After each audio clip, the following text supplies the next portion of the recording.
You think people are really gonna watch this? They ain't got nothing else to do. Right? Word.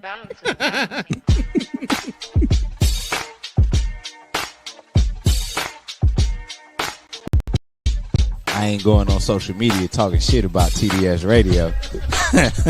I know that much.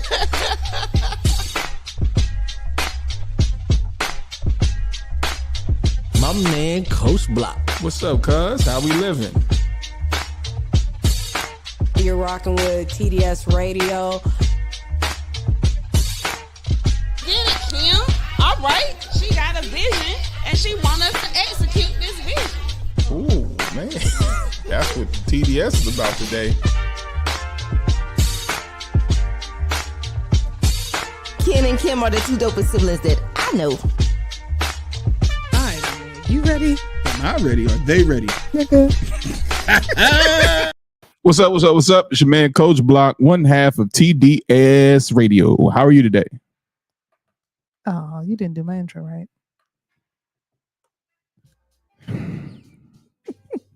What's up? What's up? What's up? It's your man, Coach Block, one half of TDS Radio, and I am here with Your girl so fab. Hey, y'all. Thank you. Threw me off. I stuck, didn't know how to answer that. I was like, Hi. It's all right. So we're back. It's Tuesday. It's Sib Tuesday. Hopefully everybody had a great day. If you didn't have a great day, or if you did have a great day, let us know how your day went. Tell us in the comment section up above. I know some of y'all are like, what's the deal? We're a little bit earlier because usually we're on about 6:30ish. So we're here when you guys want to get in. We're just here waiting for you. Just here waiting for you guys. Anytime now. Anytime you'd like to come on in and say hey. In the meantime, in between time, we'll do a praise report. How was your day? You know, it's getting better. It's one of those things where you ever have to do like a self-assessment? I always do self-assessments. Yeah. I had my come to Jesus this weekend. Well, last week. Because, you know, as they always say, your health is your wealth. And my blood pressure has been the highest it has ever been in my years of being on this earth. And that was come crazy. Holler at me. Come get with your boy. I looked at those numbers. I said 128. What? Oh, man. If I had a 128, my doctor's happy.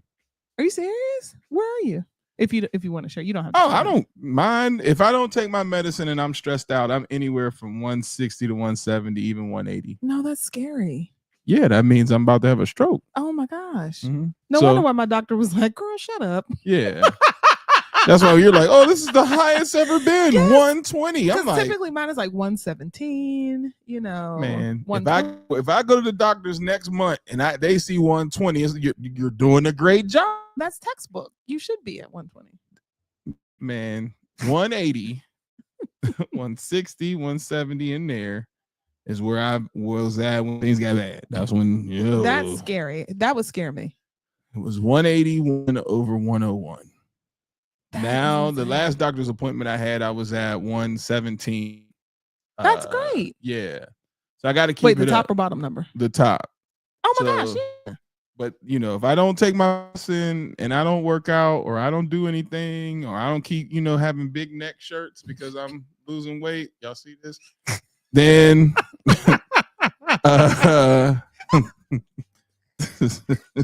gotta replay that clip. Frederick Douglass Blocker with big neck shirts. Oh, I say all that to say that it's one of those things where you got to get yourself together. You got to get your stress, in order. And I know that my biggest, factor is stress. I internalize a lot of things and my mind does not stop. But on another note, took a half of a Xanax. That was nice. Did the doctor prescribe that? Things happen, Got people in places. Yeah, to make things work for you. I got people in places. Yeah, that was like, oh, so this is why people take this, I've never done it. Maybe I should. Maybe my blood pressure would not be as high. I've never taken anything for like anxiety or anything. I just do the old black man, until you're like, I mean, because when your heart is racing, that's a terrible feeing. well, you've seen what happens to me. You just seen it in the car. Shut down. You always do it in the middle of a conversation. I'm like, dick. My body has had enough. It has always been that way.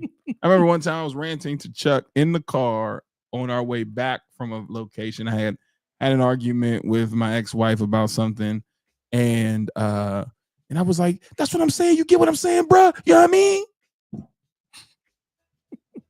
And he hit me like, "Yo," because he thought, yeah, something happened. Just dropped off. That's scary. It's a problem. So I immediately just, because I figured here's the thing. Here's the thing, guys, with me trying to compliment what you just said. I am not going to be the person that starts to show off grumbly groove. Nobody wants to tune in and see me, life ain't shit. These damn kids is terrible, blah, blah, blah. So I'm going to try to start it different, but it takes a lot sometimes. Yeah. Yeah. If y'all could see between Kim and I, the 8 to 9, 10 hours prior to us getting here, like, niggas be going through. Yeah, I've had to cut some people out last week, and now everybody's on that.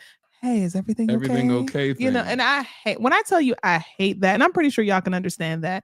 When people have pushed your buttons to the point where you just literally go off, and then now they want to act like, well, I just want to check in on you. No, you should have been doing that from the get-go. Why did it take me having to come here to cuss you the hell out for you then to try to be gentle and tiptoe? I had to tell my coworker last week, I am not putting on the cape anymore. Like being the person at your job who answers all the questions, who has all the answers, who problem solves, gets you absolutely nothing and gets you nowhere. What it does is it makes you sick. It rushes your blood pressure and gets it extremely high. It causes stress. It causes anxiety. It causes insomnia. That is not what you want to do. So insomnia? I'm sorry, insomnia. What did I say? Insomnia? Insomnia? Right. Like we turned into zombies out this month? Which technically that's what you are when you're not sleeping. So see what happens? You start fucking up. But it doesn't get you anywhere. Worse than that insomnia. Insomnia. What the hell? Right. It didn't even feel right coming out of my mouth. But I was already going. Resident Evil. At this point, it's just like, don't be that person at work. Do your job and go home. Hey fam, hey Nicole, how y'all doing? Do your job and go home, because trying to be that person that's like, oh, I got all the answers, trying to be the most important person at work will put you in an early fucking grave. Don't do it. Yeah. Please don't. So I mean, that's why I said I don't want to start the show that way. Because no, I'm saying I don't, because everybody's used to me being angry. It's like, what's he gonna say today? Angry nigga.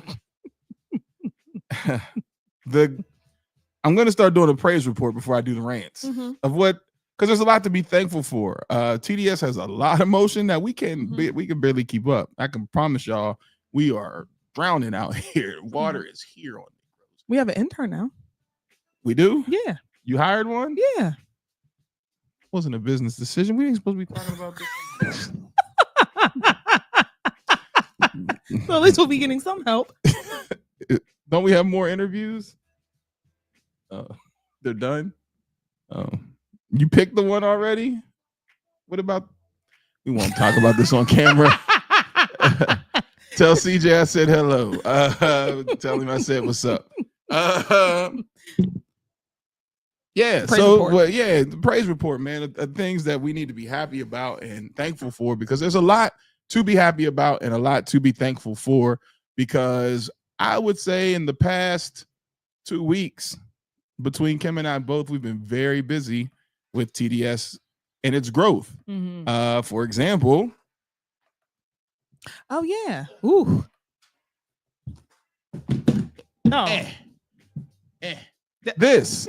Yeah. We did a whole thing at the Holtz Foundation not too long ago. That was last weekend before last, where we hosted. And, I'm going to do a video that has like the month of March in review, so you guys can see it. I'm working on it now.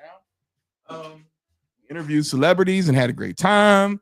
Then later that night, I DJ'd at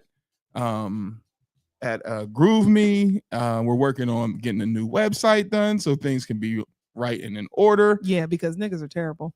Don't give the praise report. Right.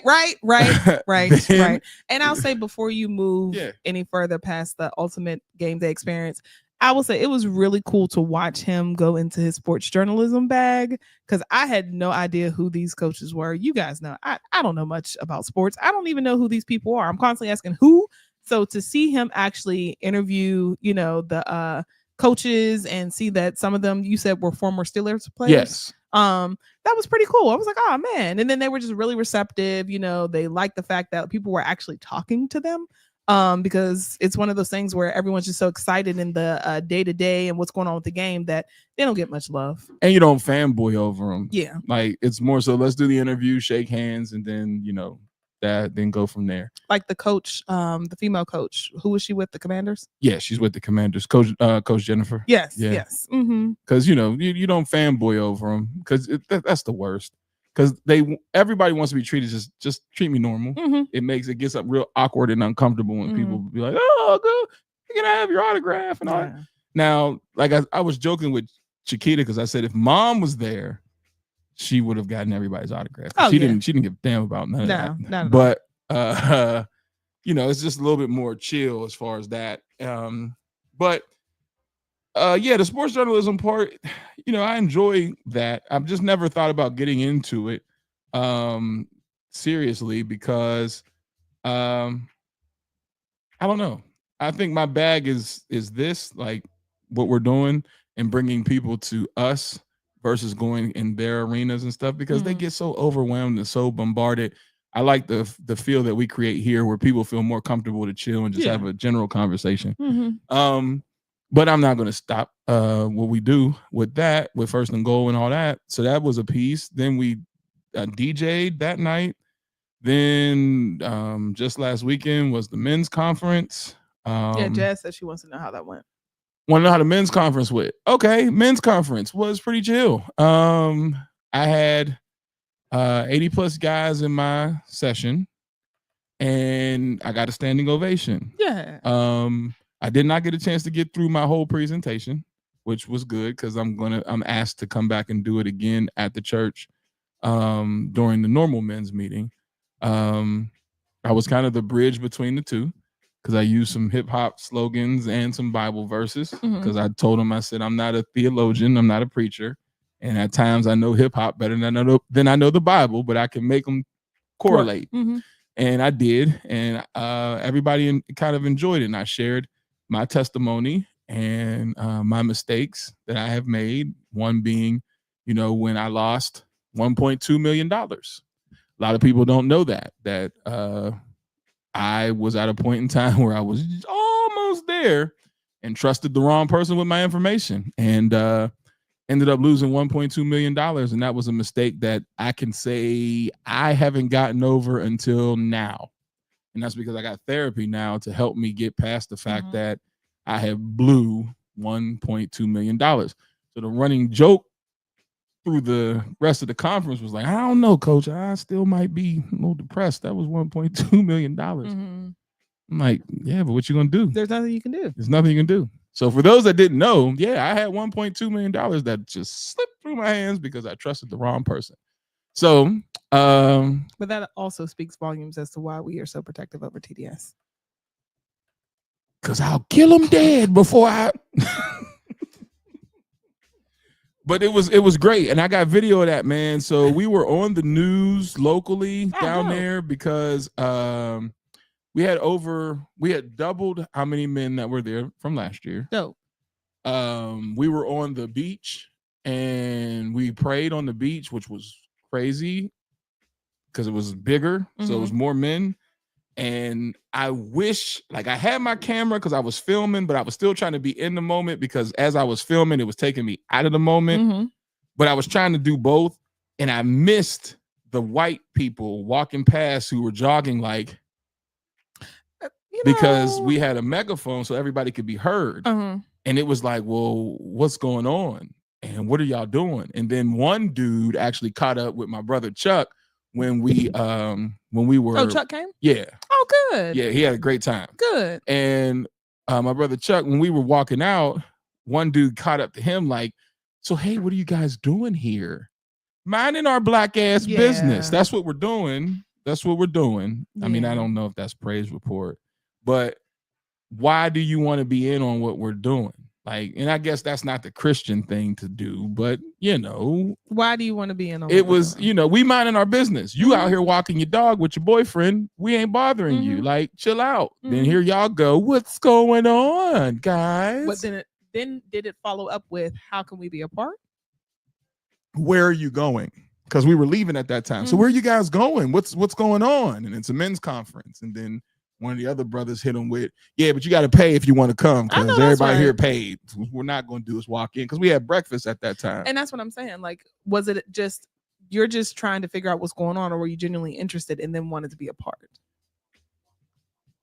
They just wanted to be a part. Oh, okay. They just wanted to be a part. Yeah, like, okay. And I get it because it was actually very powerful. If I to say so myself, like when I told Chuck last year, like you should have been there because it's actually like moving, and it's weird because as you know, there are ports down there and places down there where our ancestors pulled up, and I don't want to say you can feel it, but you kind of feel it with the sun rising, and you feel like our people came through this land here in ways that we, were grotesque. And so like when we're praying and it was strong and, you see all the guys and the fellas and all that stuff. It was something that, I think every man should experience. And I'm going to invite more next year to try to get more men to be involved because you leave refreshed. That's why I said I don't want to be grumbly grew because there's a lot of positive going on, but a lot of the grumbles is because there's just a lot. The one thing I will say, there's a lot of frustrated people. You just don't know what to say. Give me that information because maybe if I start dating again, I'll just put that in a text message and be like, you need to go here. I would advise so here's the dope part. And I don't want to make this whole beginning about the men's conference, but it is I guess a review. We hit on the spiritual and emotional, but then also we hit on the mental. So the mental played a huge part. So James Perkins, who is on this show from time to time, he was one of the main speakers. And he talked about how men don't participate in mental health as much as they should. Right. And as he was breaking down the quadrants that we operate in as men by not pursuing mental health, he then hit people and said, okay, now based on this chart, what quadrant are you in? And then gave characteristics of what negative effects is giving you mentally, spiritually, and emotionally. And you could see the shock in people's face, like, I'm in quadrant 2, I'm in quadrant 3, like, and it made people realize like you got some work to do. So let me ask, because this is something that they try to use at work, and I'm like, there's a lot of psychological bullshit that happens there. But quadrant 1 is essentially like when everything's on fire, it needs to be handled. Tilt. Yes. Yeah. And then quadrant 2 is like, I'm pretty easy, things are happening, but I'm getting it done. 3 is it's not important, and then 4 is like I'm essentially on vacation. Yeah, I'm completely checked out. Okay. Yeah. Okay. And so then he puts it into like how each one of these quadrants when meeting other people counteract one another. So then how like you're functioning in this world, and this person's on 2, this person's on 3. Right. And so we're not at a high, not to be Emotep, but we're not at a high frequency of efficiency when we're dealing with one another. And so it left the brothers almost speechless. And I'm not saying my speech or my presentation was that way, but I shared the manual that I wrote, and the people who went to the other conference was like, damn, man, I should have came to your talk. So it was like, but I still shared it with them, and I'm glad I made it digital to be able to still distribute it amongst everyone else. But yeah, please stay tuned because I do have a recap, and it's not like a lot of words, but just the visuals of seeing men praying and seeing men fellowshipping and seeing men doing what what women, I am just be honest, seeing men doing what women would like to see them do, Yes. which is just being for a minute. Mhm. I did not get, because I was not on my dean, like my reporter side wasn't on my journalistic side. The line when we got there just to register, like to get booked, the hotel messed up, because usually when you have a big party, they already give the person who is like the organizer, they give you the keys, and then that person distributes the keys. Didn't do that. So I guess they didn't expect us to swarm the way we did. Everybody was on time. Check-in literally went all around the lobby. It wasn't nothing but black men. It was like something off a Spike Lee movie. Dope. With random white people scattered in looking at us like, what in the hell? Because nobody was like, well, y'all need to hurry up. Da-da-da. Everybody's chill, everybody laughing, joking, having a good time, everybody patient getting through the line. But it was just like, what are these what's going Negroes on? doing? And why is everybody so calm? It was dope. So I need more of that. Yeah. Yeah. The guy who's doing the dad stroll, he should be a part of it.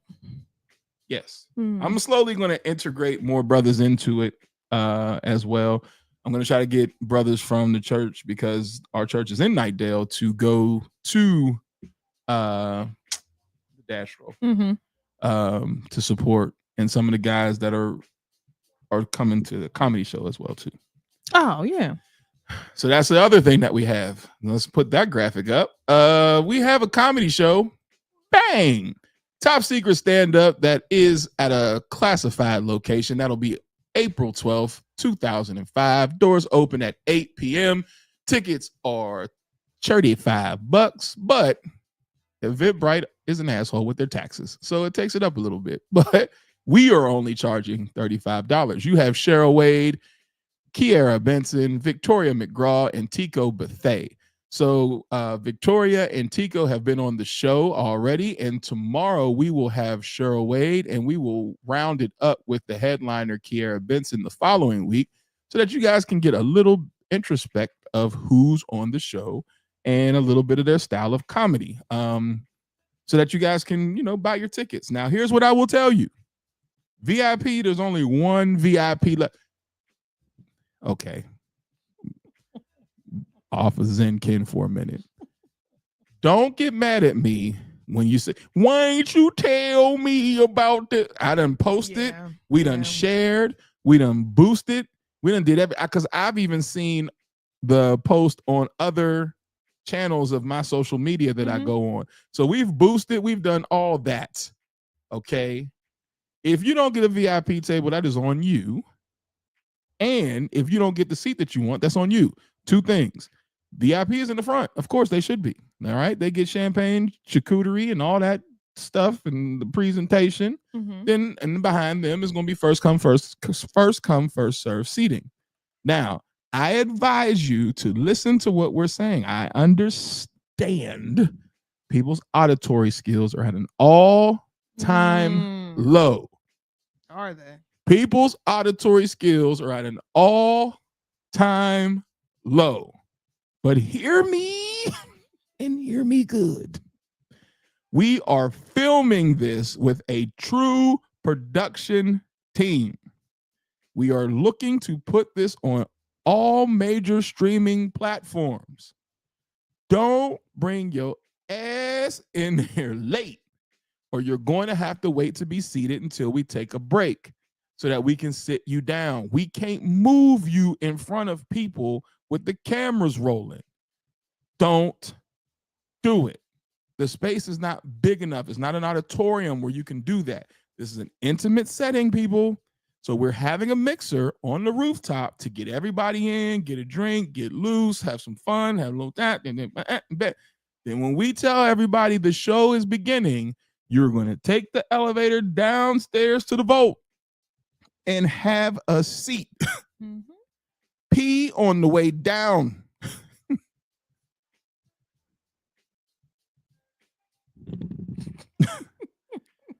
We're trying to do something, y'all. We're trying to start our own little version of Def Comedy Jams for comics that are are here in this region and things like that, because comics have reached out to me to ask about the next one already. I'm like, we just got to sell the tickets out for this one. But I think it's dope. And I think the other part that's really dope about the people who have reached out to me on Facebook is it's a lot of Black women comics Dope. that are reaching out. So I don't know if because they see that we have 3 of the 4 comics are women and they're like, oh, here's a lane. I don't give a damn. If you're funny, let's go. I don't have nothing against women comics. I don't have nothing against even race, because I feel like Bill Burr is one of my most hilarious current comics, and he's a white guy. And so I don't have any color when it comes down to a joke is a joke, and if it's funny, I'm going to laugh. Absolutely. So please, if you do also know somebody or somebody is interested, shoot us their Instagram and all that stuff so we can look at their material and all that, so we can see about putting them on the next one, because we're going to do it again.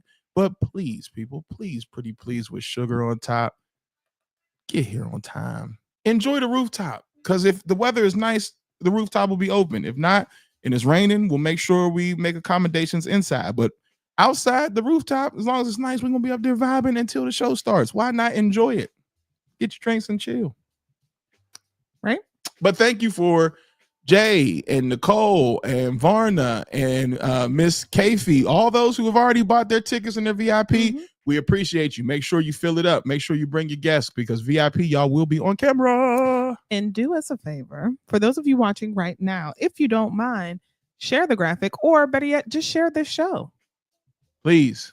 Yeah, just share it. With my absolutely. Yeah. So it's not like formal. Come and chill.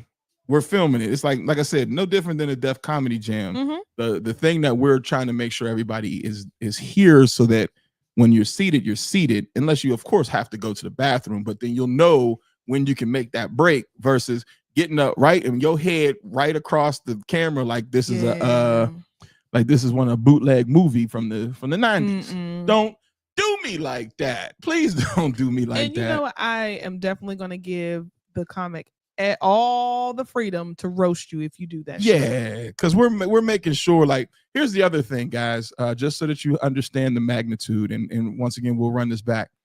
When you have, I hate saying local, but when you have regional comics that work, mostly this area, thing about it is this is a platform for them, so that they can also use this material for their social media, so they can get bigger gigs and things like that. Don't mess up people's film and footage. Like, you know what I'm saying? Like, just walking across this. That's messing up the production for everyone. Like, these are going to be reels and things like that. Guys, I need everybody to understand the importance. And also, like I said, we want you to enjoy the total experience. I know how we get. If it starts at 9, I'm going to be up there 8:55. Nope. It starts at 9, meaning if she got anything to do with it, as soon as it goes 8:59, and then that little hand go boop at 9 o'clock, hit it. We're rolling. So, and don't sit there with the assy face, because I'm gonna look at you like you better stand right here until we take a break. So just please, y'all, please make sure you guys pass the word. If you got some people who are looking for some tickets and they can't necessarily do the extra taxes and stuff, we'll find a way to make sure that they get their ticket. So, I know the taxes on Eventbrite, we don't control that, but if somebody's like, yo, I got you, but those taxes is killing me, hit us up. We'll find a way to ensure that they get inside the building. That's the praise report. So let's do birthdays now. I didn't say happy birthday. Do you have any birthdays? I don't think so. I ain't said that. No birthdays. Okay. Well, I think I got some. Oh, I do. I have a few. All right. We're gonna go with we're gonna start right here today. I'm not going backwards, guys. So for those that had a birthday before we got on there, hey, happy birthday. We're gonna start today. Lamar Washington, happy birthday. Avery Upshaw, happy birthday. I coached these dudes when they were in high school. Seeing these numbers at 32 and 33 is crazy work. Avery Upshaw, happy birthday. Betsy Hughes, happy birthday. Mackenzie, happy birthday. Richard Gray, happy birthday. And a special shout out to one of the guys that's on the board for the Young Men's Ministry, William Lassiter, coming in at 30. Minister Lassiter, happy birthday. So for everybody who's celebrating a birthday today and who has celebrated a birthday this month, we're going to say happy birthday to you. Are you ready? Let's go. Y'all ready? Happy birthday to you. Happy birthday to you. Happy birthday to you. Happy birthday to you. Well, it looks good. It looks good. It looks fine. It looks fine. We hope you have a good time. Happy birthday to you. Hey, happy birthday to you. Yeah. And as the saying goes, continue to live your life in a way that makes every day worth celebrating from the Sibs. Happy birthday. So, in our segment that we have where it's we talk about different things that we come across on the internet that's just messed up. Here is That's Up. Once again, that's up. So let's talk about it today. So first one that we have up is, where is the lady with the, this is the lady right here? Uh-huh. Okay. Wait, which one? The lady with the black guy. Yes, that was it. Okay. So let's check this one out. Right, come on.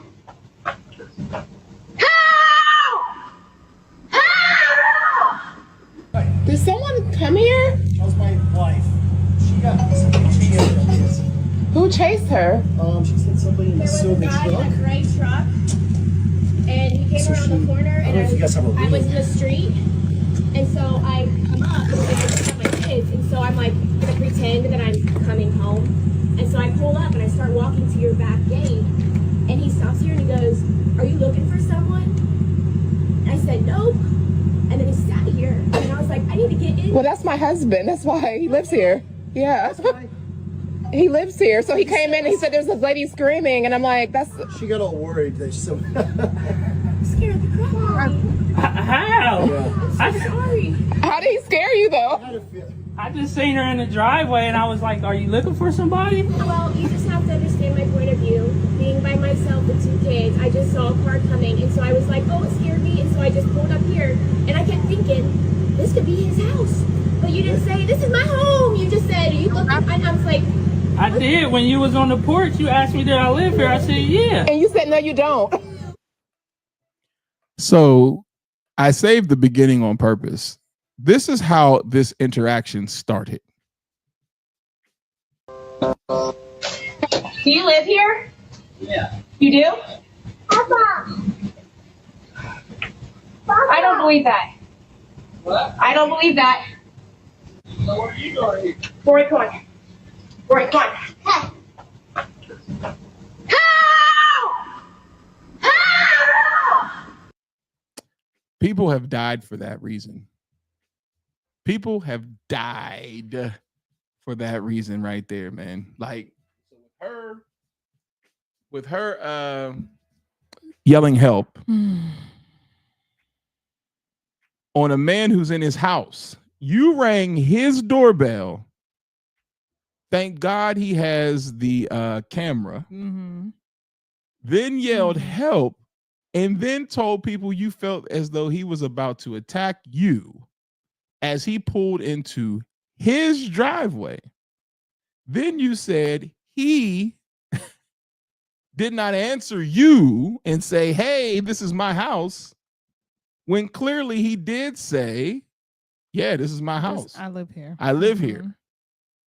Mm-hmm. How bad could that situation have gone? And then I guess that was her husband that was coming over to defend her. Her husband came over. And you're trying to make light of the situation because you're embarrassed and you want to do the whole, oh, well, you know, no, this is not a laughing matter. First of all, get off my fucking property. Let's start there. And then 2, don't accuse my husband of anything. Why are you even over here? Yeah, why? Oh, sorry. Happy birthday, cuz. I see it in there. Oh, well, happy birthday, cuz. Happy birthday, sugar. Hopefully it's a good one. Dominique.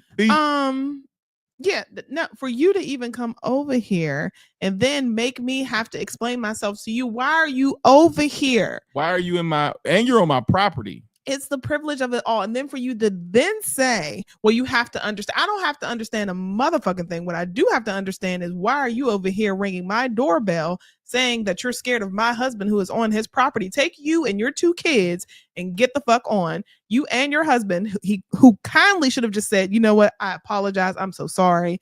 This never should have happened. You know, we were clearly in the wrong, and we just go right into the home and you have to go and eat crow. Because don't sit here and excuse your behavior. Nah. What you did was absolutely absurd and insane. What You do have to mean? understand her point, because that's what she said. Because she has 2 kids and she's by herself. You're outside. Go in your house. Why What? are you over here? What are we talking about, man? Why are you that? When I tell you I am so tired of entitlement and privilege, and it is at an all-time high, that is getting on my nerves. How dare you on my property tell me what I need to do? You need to take you and your bald-headed ass little kids and go right back Kids to your have goddamn. nothing to do with it. They're innocent. Go right back to your goddamn house. And while your husband's sitting there with that whole embarrassed laugh, no, check her. Check her. You're wrong. You're absolutely wrong. There's no excuse for what you did.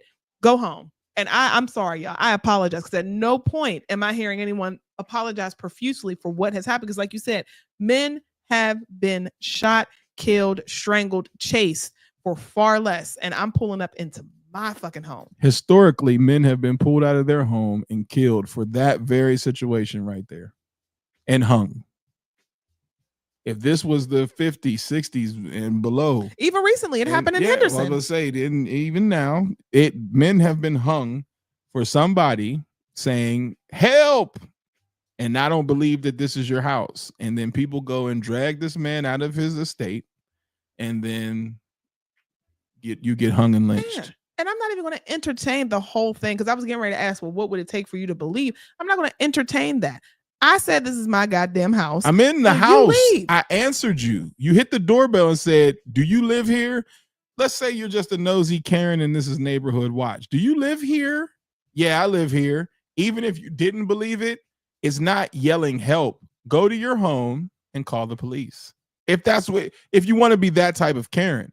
But to scream help as you run with 2 children, somebody's going to immediately jump to your rescue, because they see you with 2 children running down the street off of someone's porch. So then now you bring your husband back and then think that this situation is supposed to do what? This man said, I'm in my house. What did you expect? How did you see this ending? And only for the wife to say, that's my husband. And at that moment in time, an apology should have been issued. Period. No Anything more conversation. more than that, we're talking crazy. What's this say? The fact she lied about him telling her that. Yeah. You didn't say it was your home. He did. He clearly did. And then with when I tell you, that whole embarrassed laugh just gets on my nerves. Like, that irritates me to a world unknown, because this is not funny. No. At all. No.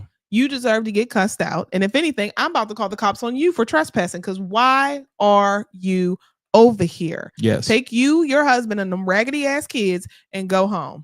Okay. Kids have nothing to do with it. Look, everybody's getting the smoke. Everybody. You, the kids, the damn dog, go. Get the hell out. Was there a dog out there? There was a dog running around. I don't know if it belonged to them or to them, but whatever. Okay. You know. There we go. All right. So piss me off. Which one is next? What? The beer guy? The pastor? The pastor. So then this happened. Did you guys see this one? Okay. Sorry? Coming to speak to you for a second. Absolutely, absolutely. I'll be right back, church. I'm sorry. No worries, no worries. You guys just pray. Pray.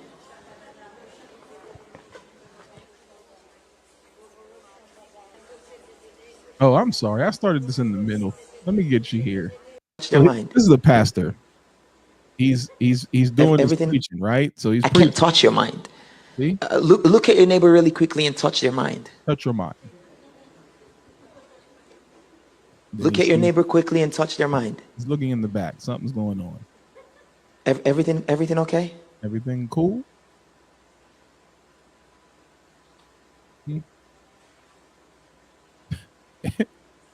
Is everything okay there? Is everything good? No? Not Is okay? everything okay? Sorry? No?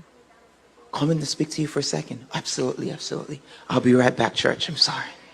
So, yeah. No worries, no worries. You guys just pray. Pray, pray, pray. Yeah. Just pray. Pray, pray, pray.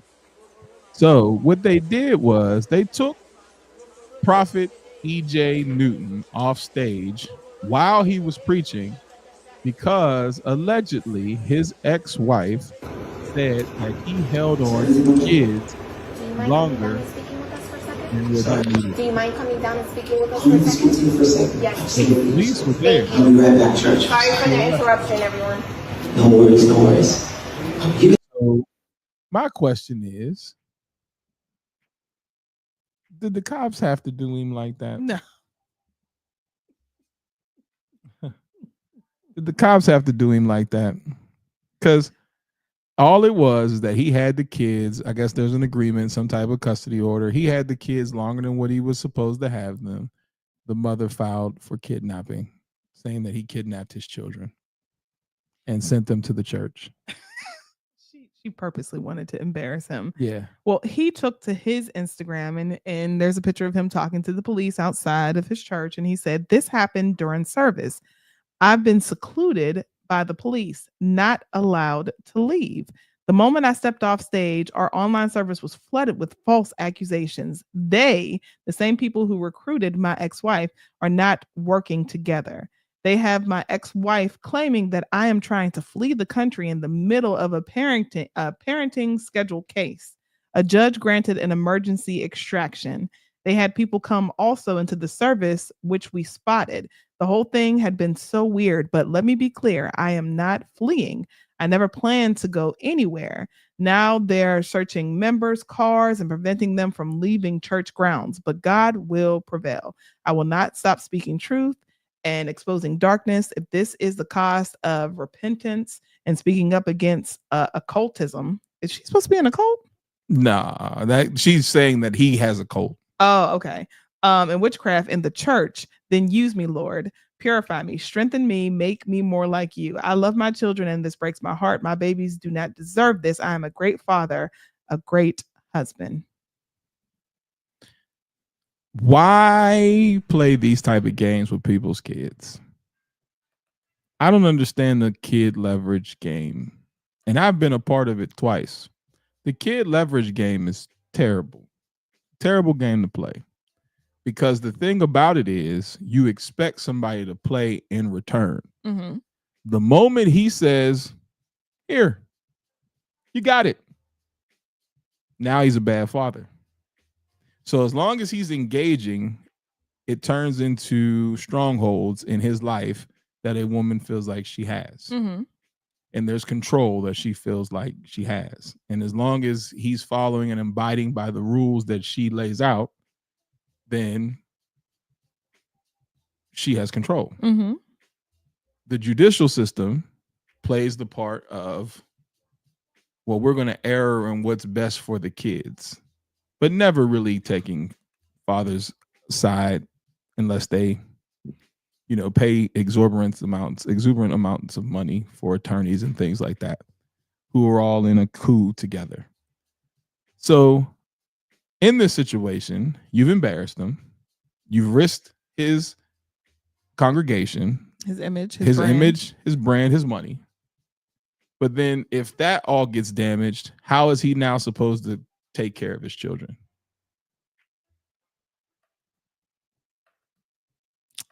That wasn't a thought. I can't stand things like this. When I tell you there's a cross that one day I'm going to bear, but when I do it, I have to make sure I do it the right way. Because I don't want to blame women. I just want to advocate for men. I am over, and I think more people need to be over pointing a finger. Mm-hmm. Because that's not going to get you anywhere. That just keeps you engaged with an argument. But I need people to start moving in a way where, interesting. Now you did this. This is what I know how to do. Step 1, step 2, step 3, step 4.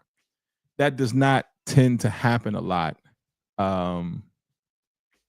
for men. they either surrender or they end up with attorneys that are not necessarily for them. Mhm. You may get lucky and get an attorney that will actually fight, but the majority of the time they want you to negotiate and advantage mom. That's not all the time, but it's enough to where I'm in a father's group. One of the saddest things is you just see man after man after man, divorce after divorce after divorce in that group, talking about how she took the kid, she took the kid, she took the kid, she took the kid. Mhm. So when you have a father who wants to have the kids, oh, now you had them too long. You know what? How about you get you something to do? Yeah. The man is clearly visible Mhm. at church. So you're not fleeing, like you said. I'm on stage. Where am I going?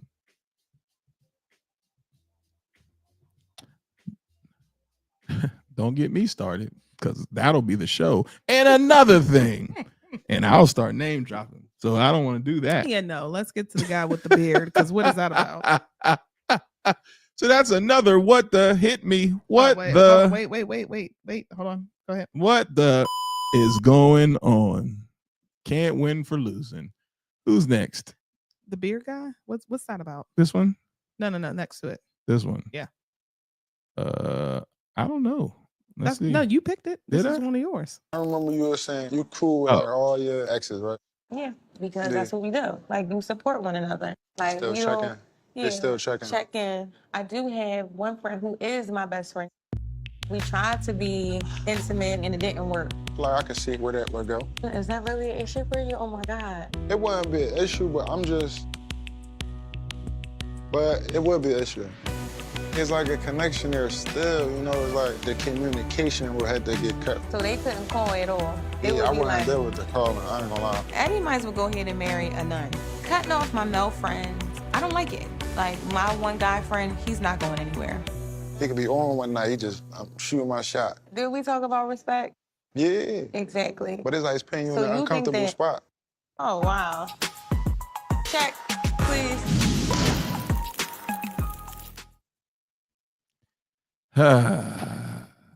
So, tell me, what do you think about her and these friends? Well, I'm not friends with any of my exes. I just don't. I don't know. I've never had a reason to be friends because that's not how the relationship started.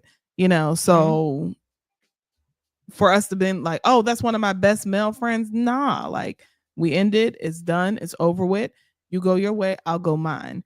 You know, so I don't get that. Any male friend that I do have, there hasn't been any sort of attraction whatsoever. And then some of them, you know, are not interested in women. So I've never understood the whole, oh, I want to be friends with an ex. Now, when it comes to like marriage and you have children together, then that's where I'm a little bit more lenient because it's like y'all were married, you have children. But just the whole girlfriend boyfriend thing, there's nothing binding you two together. There's no property, there's no children, there's no money, there's no house. So why are we still friends? Sex.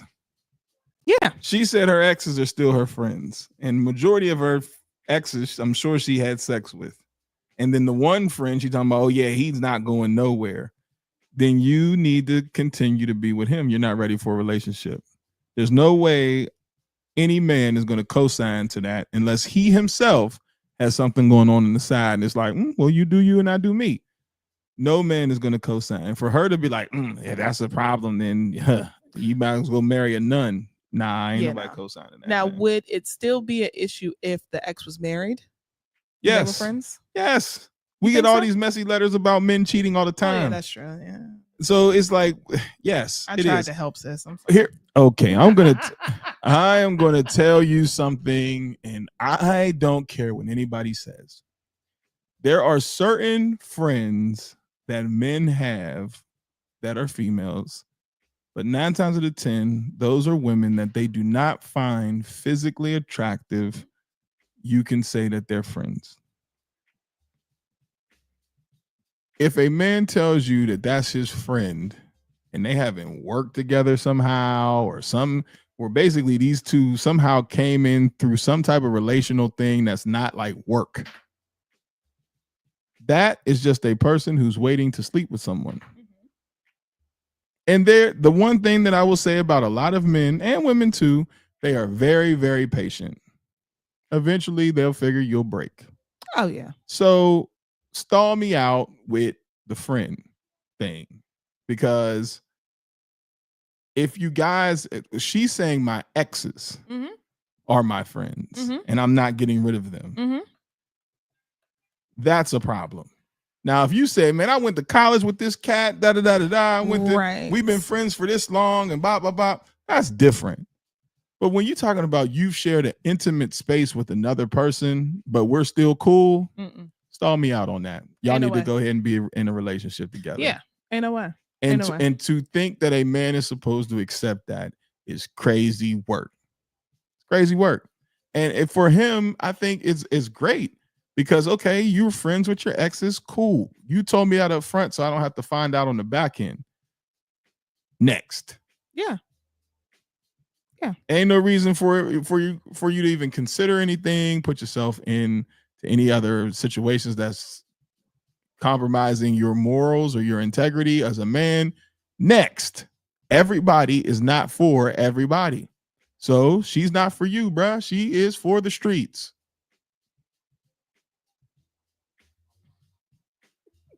She is. I mean, yeah, I wonder how old, because the one thing about Ready to Love, this is the show that is brought to you by Nephew Tommy. This is season 10. And I just wanted to see what city they were in, because I'm like, what are with these accents? They're in Philly. But the one thing about this show is these are older people. And I thought, like, well, maybe because they're older, you would see far less games being played.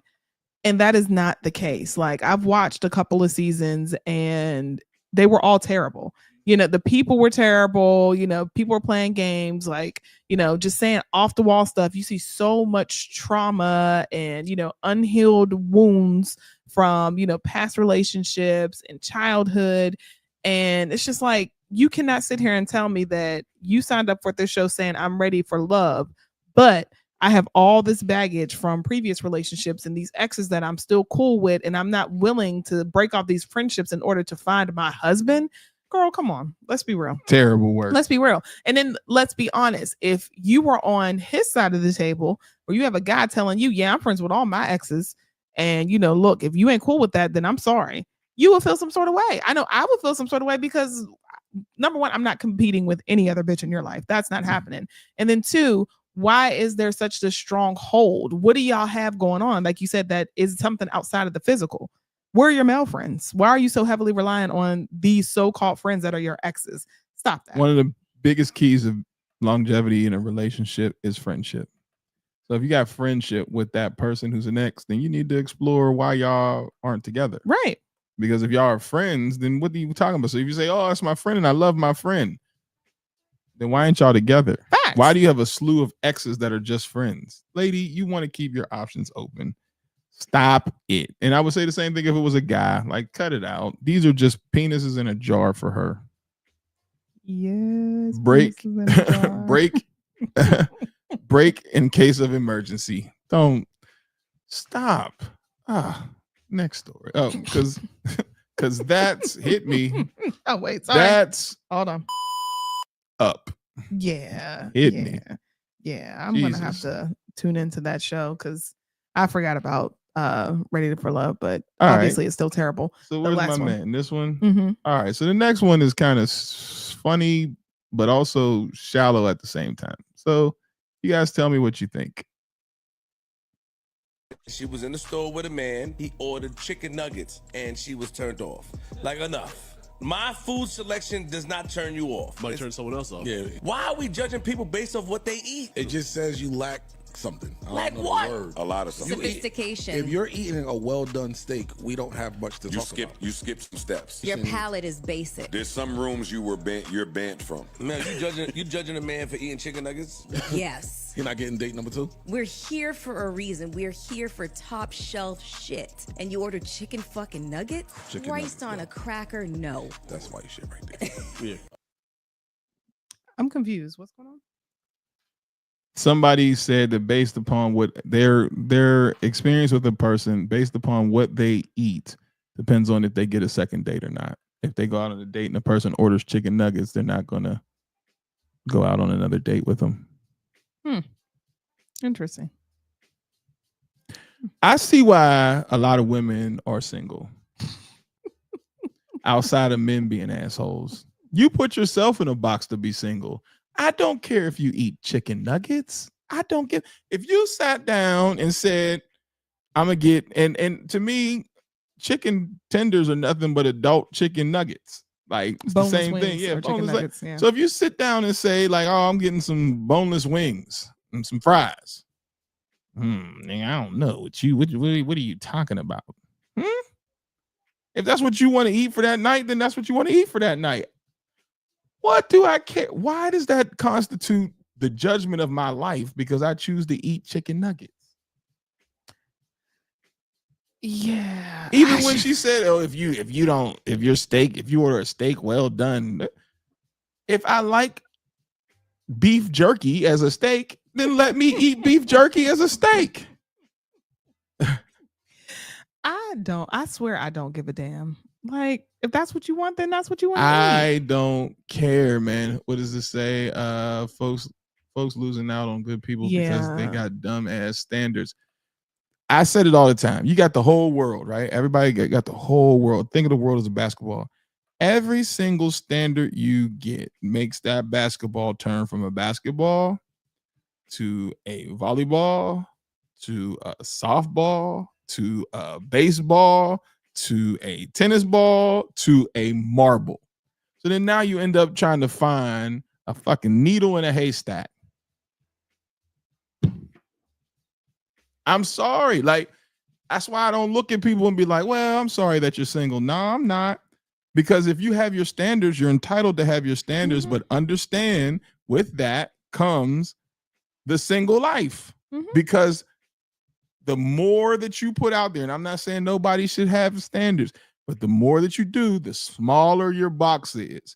And then you times it by how many men are actually available, because you got the alphabet boys out there. Then you got the boys out there that just ain't capable of anything emotionally. Bitches. Then wow. So then the box gets smaller and smaller, and see these little keys on here, then your box ends up as one of these little keys on the keyboard. So now you're looking for M for man. See, that's right there. That's the little itty bitty key. And that's what you're trying to be happy with. So the best thing to do is just be happy with yourself. Because I promise you, man, like when people are that petty, they just need to be alone. Yeah. And it's funny. I actually went on a date with a guy who literally went back and forth with me about a steak. And he was like, well, how do you like your burgers done? And I said, well, I'm a medium well to well done, depending on how I'm feeling. But sometimes I like the burnt taste of a burger. Yeah. He went back and forth with me about like, well, you're losing out on the integrity of a burger, and why would you order that, and blah, blah, blah, blah, blah. So me being the petty person that I am, I ordered a burger while we were out and said, can I have a well done, please? And he was so upset by that. Why do you care? Why do you care? I don't care how you order your food. I don't care. I mean, and I don't know. Maybe it's me. Maybe I am the problem. Maybe I should have been more of one of these assholes out here in the streets. Maybe things may have been different. I don't know. But I don't care what you eat, because you got to eat it. I got a person at home that eats lentils, my nigga. Shut up. Lentils, only slaves and dogs eat lentils. I eat lentils. I got some great northern beans that I can't wait to make.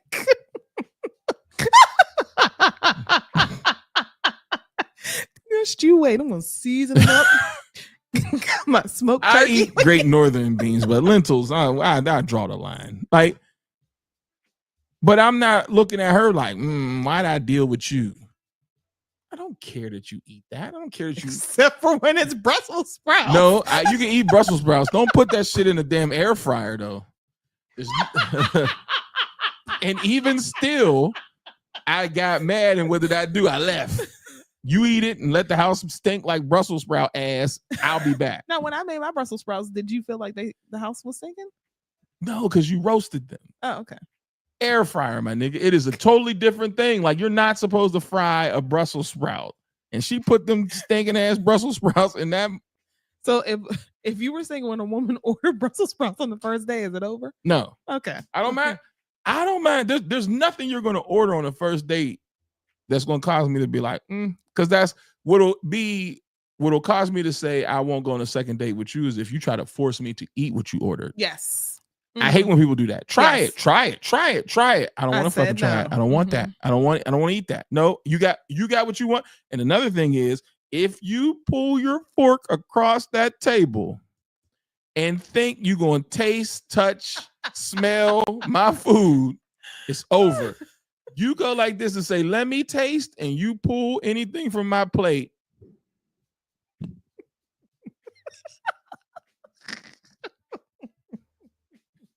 That is now your damn plate, and I will order something else. I promise to God, I cannot stand people eating off of another person's plate. I think the entitlement that people show, I don't care if it's man, woman, or child. My own kid knows, you better not. I'll get you your own. Daddy, can I have some popcorn? No, I'll get you some popcorn. No, you will not put your hands in my popcorn. Like, no. I promise you. Well, no, I can understand that. If I'm on a date and then somebody feels like they need to go ahead and be like, oh, let me taste, and they do that, because you know how I feel about people, eating off of people. Like, that's when my spectrum starts to come out. I'm like, oh no, what's going on? What are you doing? Don't do that. I don't want it anymore. But there's nothing wrong with sharing. Like, I don't mind sharing, or I'll even say, like, would you like to try some or whatever have you? But just to assume that, oh, I'm going to go ahead and dig in. Nah. I'm not sharing. Would you like to try some? You should have got it. No, I'll share. So if somebody, unless it's an appetizer for the table, don't ask me for my entree because I ordered this. If you wanted to try it, you order that. Now, what if it's one of the things where it's like, I may want both, and it's like, I'll try a little bit of yours, you try a little bit of mine. We need leaks on there. I said what I said. No. Okay. All right. Because I feel like okay. My real reason with that is I feel like that's greedy. I'll try this. No, how about this?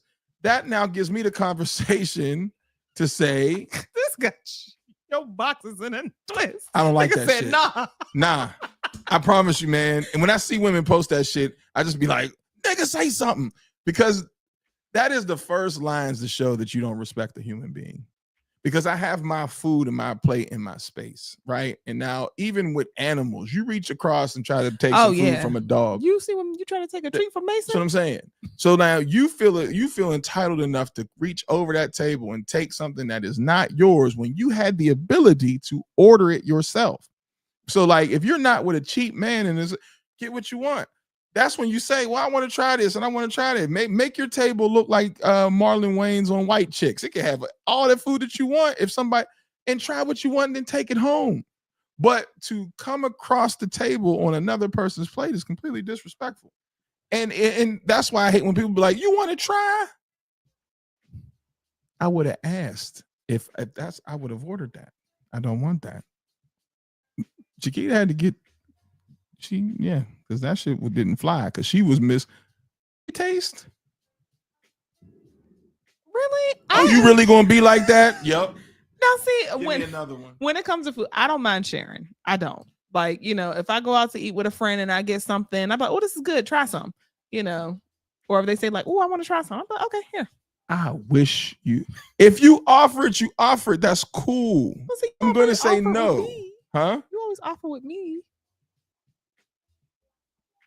I don't. You do, because you're like, oh, this is good. Then you'll cut off a piece. That's what I'm saying. Like, I don't have free range, but you'll be like, here, try that. Yeah. And then I know I can only get that. There is no coming back. Right. Just like the gummy situation where you're like, no. But you always ask for my gummies. Different. No, it's not. Same thing with my peanuts. But that was an emergency. That was an emergency. I'm more so not even talking about snacks, like chips, snacks, stuff like that. once again, I don't care about stuff like that. When we go to a restaurant and we have choices and we've made these decisions, live with it. Now, if your food ain't right and you need to send it back because you don't like it or something like that, send it back. But don't think we collectively are coming together on our plates. That shit ain't man. No. And I don't care what you eat either. So if somebody sat down and ordered something, I'm not going to be appalled by what you ate because I don't plan on going across there to eat it. So you're good. Nah. And I guess it also depends on if I care about the person, because if I'm on a date with a person and they just say like, oh, can I try some? I do feel a certain type of way because like, nah, you should have ordered it. Like, get what you want. Like if somebody says get what you want and you wait and say, well, I want a little bit of yours. I told you to get what you want because I'm getting what I want. So then what are we doing? What? Yeah, no, yeah. Don't do it. Don't. But if I actually absolutely, enjoy the person, or if I care about them, I don't mind. But if I'm just getting to know you, don't ask me for my food. Get off my damn plate. Unless we made it clear. See, my thing is I never ask anyone for their food, so don't ask me for mine. Exactly. Like, no, don't do it. Like, I could see if I was a sherry person. Like, so some people are sherry people. And even when people were sherry people, the way I divert is let's get appetizers for the table, eat that. Because when the main John comes, don't ask me for my entree. Now I'll share some dip and some things and all that. But when they say, oh, your meal's here, get off my plate. But you know what also irritates me too? It just etiquette. Now, Auntie V and I spoke about this 2 weeks ago, but the other thing that irritates me is when you get your food and then people lean over and be like, oh, that looks good. Why would you do that? The quickest way to piss me off at a table is to come anywhere in my proximity. I sit with enough elbow space for you to mind your goddamn business. Anything more is intrusion. So when people do that, I hit them with, don't do that. Don't speak over my food. Don't lean over my food. And don't hit me with well, what you got? And then now your fork or finger is coming towards my. I have another one. That's on them. Not doing it, man. Because the one thing about me is I'm a very particular eater, and I like my food a certain way. So then when you coming over here, you gonna mix something that ain't supposed to be mixed. Don't do it. That's my autism thing, because if something crossed the line that ain't supposed to cross, I'm like, damn it. You gotta separate it, and then now I don't want that way. You see how I eat, and I take my time. You take so long. I enjoy my food. I see. I do too, but nigga, speed it up a little bit. Y'all ready to go? No. Delightful. Straight up. Eating for me is an experience. And I want my experience. I don't want our experience. We can do that with a movie. Fair enough. I'm not saying you're wrong. I can dig it. Right? I order, because I take time. Okay, what would you like? Okay, well, that's what I wanted. Blah, blah, blah. That's my choice. But I will say that I've had more experiences with you tasting your food, and then I'd be like, oh, that sounds good. And then you're my sister. A nigga from the other side ain't getting that. Right? Like, there's never been a time where I've ever looked at you from this high up where I'm like, no. It's always like, man, here. Thank you. Yay. No. But a date, don't do that. I just started doing this with Chiquita. I literally just started doing here, try it. Mm-hmm. But we 10 years in. First couple, and she's the same way though. Like, she'll share to a degree. Yes. Because if it's good, you might get your fingers chewed right off. Because one time she was like, oh, try that. And then she took that plate away so quick. Like, oh, okay. Yeah. So But for me, I mean, you know, a date, nah, I ain't gonna bother you. Like, No. you cool. Enjoy your. I say that. Nah, enjoy your food because I don't want you to enjoy mine. Yeah. I feel the same way. So let's get rid of these weirdos. Yeah, and you know, like I said, That's not regardless of what a person orders, I don't care. You know, especially if they're paying, get whatever the hell you want. Because, like you said, I'm gonna get what I want. That no. Oh shit! I can't see it. What was that? I don't know. What did I erase? I don't know. Okay, next. I think I erased the right one. Yeah. No, what is that? I don't know. Mm-hmm. What is it? I have no idea. Chicken nuggets. Oh, that's the chicken nuggets. Oh, Yeah. so I erased the wrong one. I don't know what it was. But while we're also talking about dating, we can go to Trick Daddy. Mm-hmm. Yeah, let's go ahead and pull that up. Is Trick Daddy a what the? Yeah, we might as well go ahead and put him in there. Okay. What the? Okay. Unless you want to old Trick, no. Wait a unless minute. them all want a nigga that want unless they want a swap out, a nigga that's a swap out artist, unless them want a yes man or a paymaster. I'm the sugar daddy with no sugar.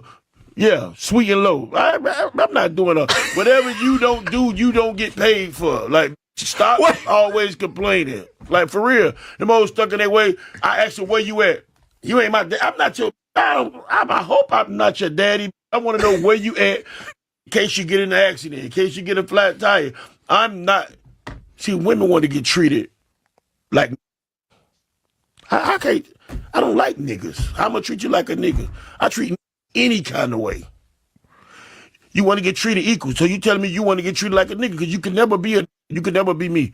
If a man gonna be a man, are you really a woman? Why you don't cook? Why you don't pay more attention to me like you pay attention to your eyelashes? A 50-year-old ain't got no baby here. Why do you wait till you were 45 to get braces? It's like that. Like you wait till you 45 years old to get braces. And now you got your little daughter, 21, getting her body done. 23, and she 23 years old, and she got her titties done. You ain't even have a baby yet. That shit gonna drop. You got to get them done again. You understand what I'm saying? Like, ain't no 40 years old. You're 45, you ain't got baby hairs. So what age do you normally like? Is it like 25? Nah. From 22 to 35. So you cut it out. They can't be past 35. 35? Nah. That's right around the time they got life right there. 35-year-old. A 35. This is about a 35 with a wig on. Let's think about that. In my area, the only one who wore wigs was bank robbers, drag queens, and clowns who were prostitutes. Think about who wore a wig when you were young. Bank robbers. You said a clown that's a prostitutes. That's what clown hoes, we call them prostitutes. Oh, okay. I was like, all right. Yeah, like prostitutes, bank robbers, and drag queens. That's who wore wigs. Okay. So you're a 40-year-old you putting on a lace wig. Just think about that. Cut your eyebrows off just to draw them back, and now they crooked. Then some of them get them tattooed in now. I don't want no bitch no. I don't care nothing about no shaving, no nothing. You ain't got to shave none of that. Unless that nappy, leave it on. You could trim it.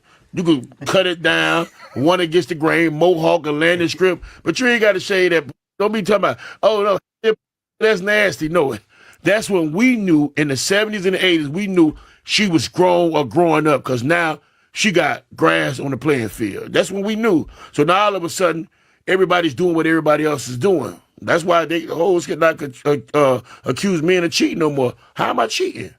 I'm the same you want to be like. What?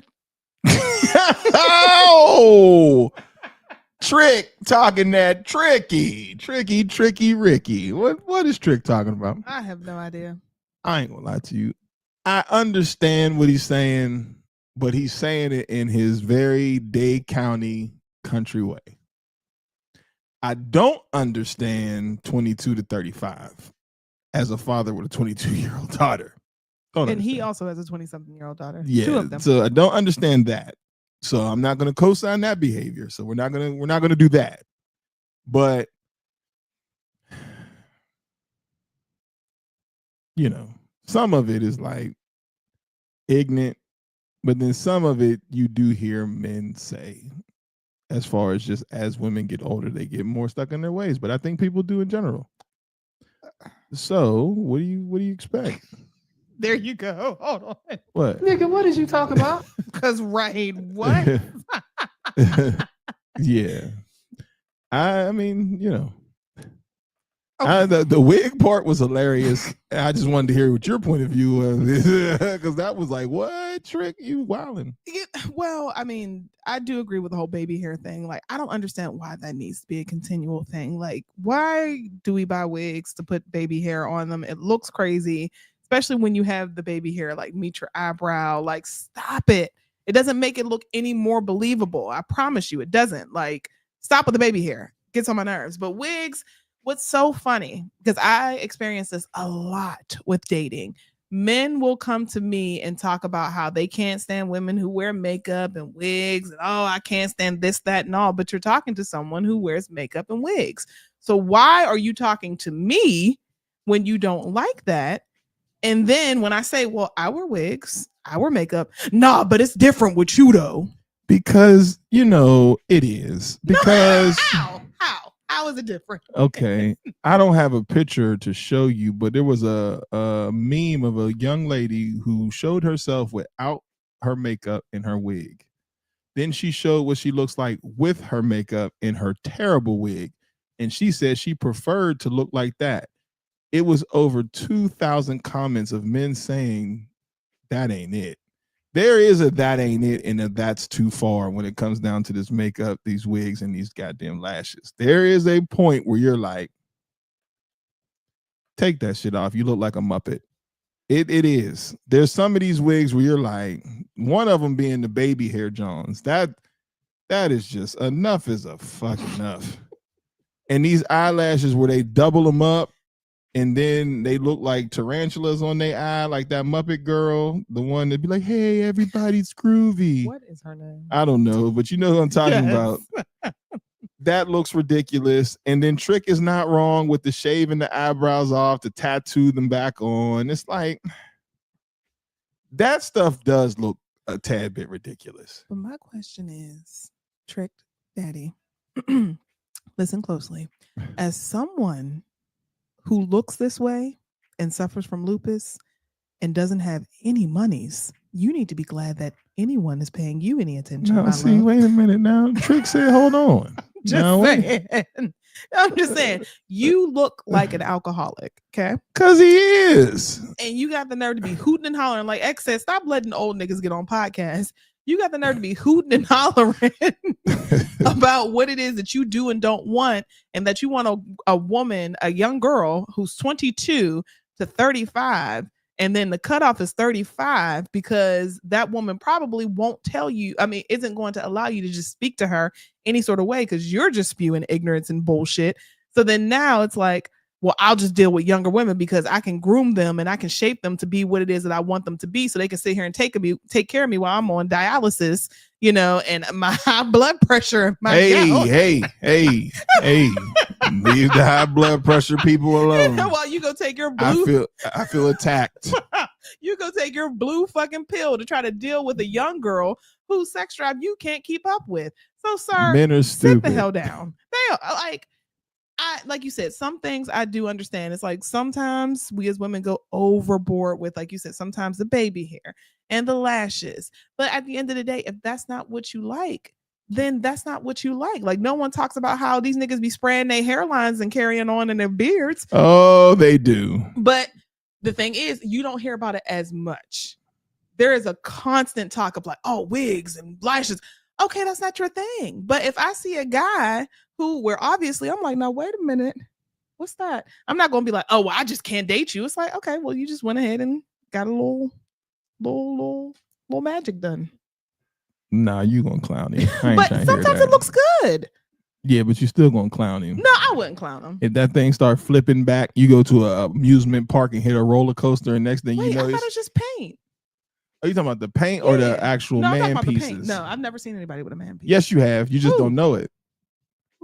I mean, I'm just saying, yes, you have. Oh. Now, believe me, if I knew, I would tell. No, don't tell their business. Why not? Don't tell I said I wanted to try one to be funny with the dreads and just to see what it happens. dread it out and paint my hairline on the top like they do, and then do my beard, and this just to see, because I think it would be hilarious. Now, why did you do that? No, why did you do that? Take me as I am. And the same thing with the niggas who be going to Turkey with their head swole, you know, because they're trying to get hair implants and stuff like that. Like, look, if that's your jam, that's your jam. Okay.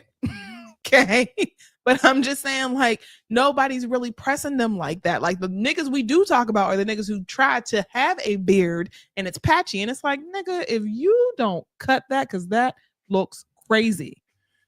Nobody says that to Anthony Hamilton. They let him Everybody live. says it's to Anthony Hamilton. Cut that shit. Till this day, it's like, now what is going on here? What is this? You know, but it's like this fixation of wigs and lashes and makeup and stuff. Why? If that's not your jam, then that's not your jam. Like, me personally, I'm not a huge fan of locks. You know, now I'm not going to go on every platform like, you niggas need to stop with the locks. These locks look terrible. Why would you do it? Get them out of your face, because locks is locking and locking and locking and locks is locks. No, that's just not my jam. Did they ask him this question? Yeah. They asked him, like, how did they get to this topic with him? I don't know. Oh, But I didn't know. never- I thought there was more to the interview. No, I'm not watching the whole entire interview. With Trick Daddy. That's Only not reason my- why I said is because it I don't talk about it, stuff like that, because it doesn't cross my path.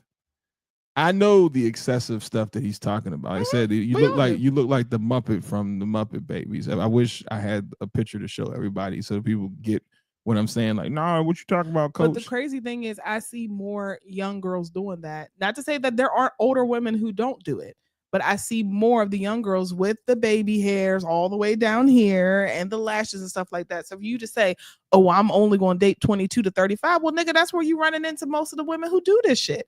So what are you talking about?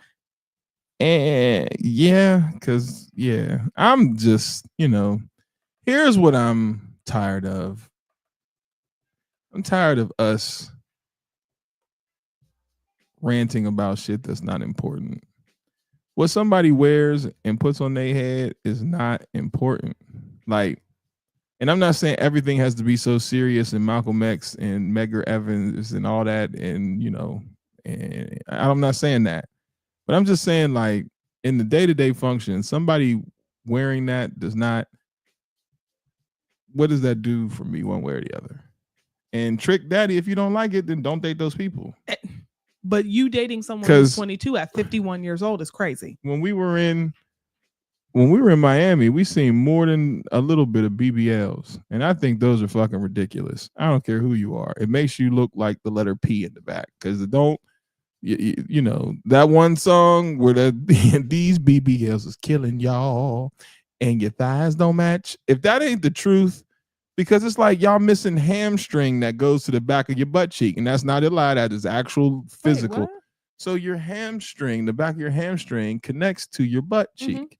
So what happens is, that's why it has the letter P is so sharp versus like blending into the back of your leg. So you're missing that because they're just adding it over top of the hamstring. Like, that's why they look so bad. They're just literally just padding the back part of it. So it's like basically putting on a diaper. So it looked terrible. But guess what? I just wouldn't talk to a person with a BBL. I don't care. If you want to look for, if you want to look like Little Kim as she looks like the leprechaun from the Leprechaun movies coming up there, where's me shillings? If that's your thing, it's your thing.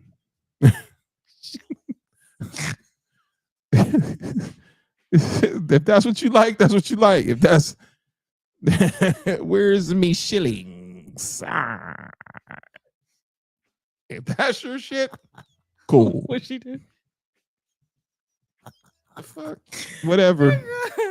And the other thing I will say about Trick Daddy is the whole lowering your standards. Nigga, nobody wants, no, I don't want to lower my standards to be with a nigga like you. Why? You. No, I roll over and then you probably got a CPAP machine. There you go again. There's a lot of judgment going on around here. Because there's a lot of judgment coming from someone who looks like that. How CPAP. dare you? You know that people need that shit to live.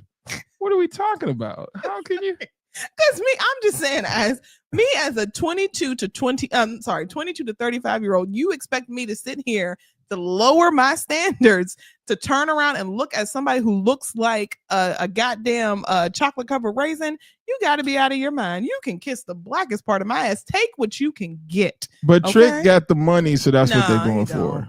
No, a woman wants to give the same energy that Trick Daddy and other men give. A lot of men's feelings will be hurt.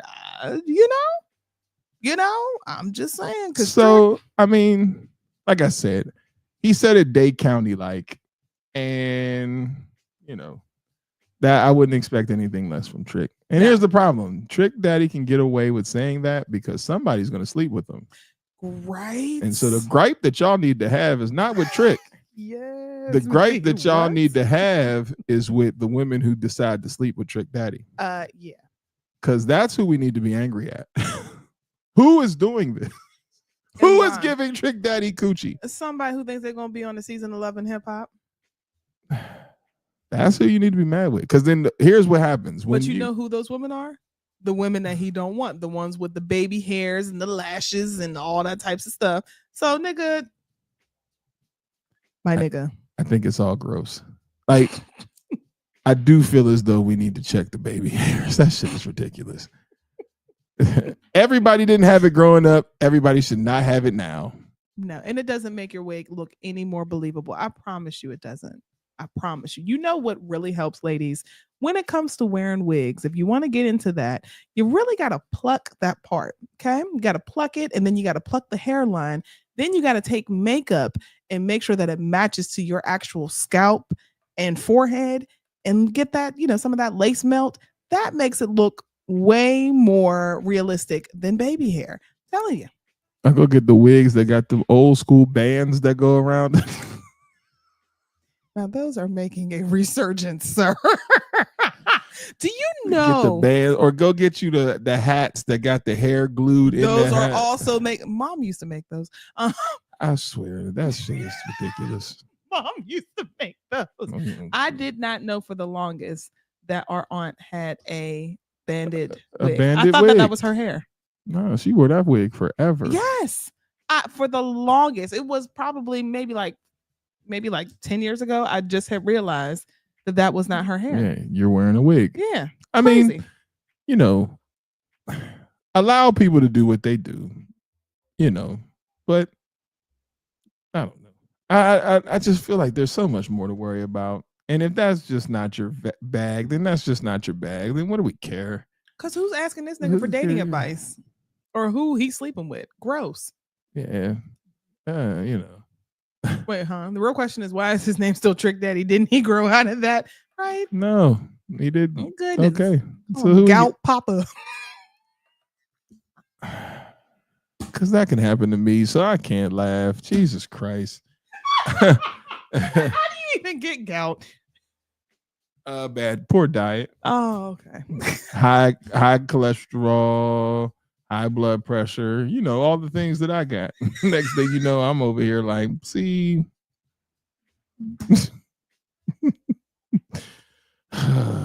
Trick, you're making it bad for all of us. Let me drink some water. I want some fucking Trick Daddy. Nigga, go to a nursing home and go find you a woman that wants to settle down and take care of you. Because I promise you, ain't no 22 to 35-year-old woman going to want to settle down with a 51-year-old man that looks like you. Okay? In Miami-Dade County, there might be somebody. And she going to cheat on you. Oh, this is the pastor gone? I think I erased one of your stories. One was Sexy Red about her not being considered off. That was Jesus that erased that one. Okay. Well, we got Tim. Or we got Lauren, whichever one, it doesn't matter. Okay. So we'll get off of the what the F's, and we got some entertainment news with SoFab Kim.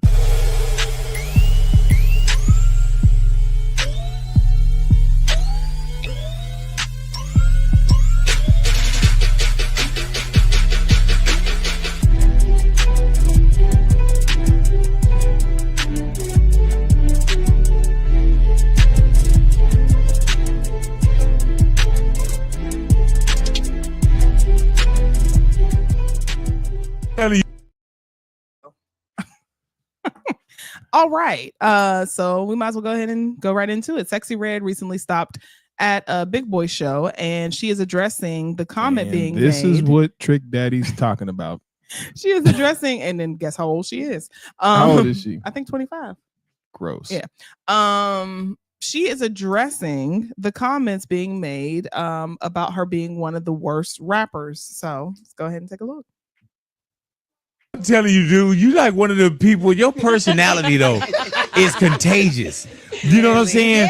Yeah, but you do hear, or do you see the hate too? Yeah. You see the comments. I see you don't everything. seem like they're getting bigger or smaller though. I think they getting bigger. Really? Well, you know what? The bigger you are, the bigger the target too. Exactly. Yeah, the bigger It's you like are. I feel like I ain't gonna fake it. I said this though. I feel like I'm the most hated female rapper. Like they hate on me the most.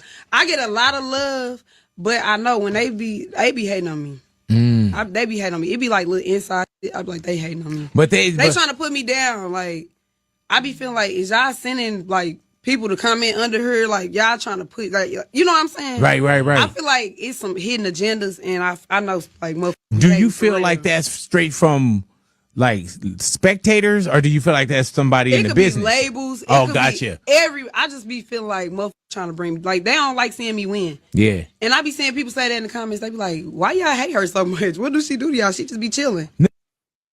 Well, question. And of course, to y'all, the fam, our cousins out there, do you agree? Do you feel like she's the most hated female rapper? I think she has a young audience and then old whores that like her. I did not know where you were going with that. She has a niche. All the things that Trick Daddy said he don't like, that's the niche. That's it. That is it. Now, if you like that, more power to you. That's it. That. I ain't even gonna put Glorilla in there. No, that is it. And Sukiana. Yes. That's it. Is it the content or is it just their style that Both. bothers you? Okay. Fair enough. Sexy Red is terrible. Terrible. Like I said, I've listened to Glow. I like Glow for the crowd that she's entertaining. Mm-hmm. Like I like see her music.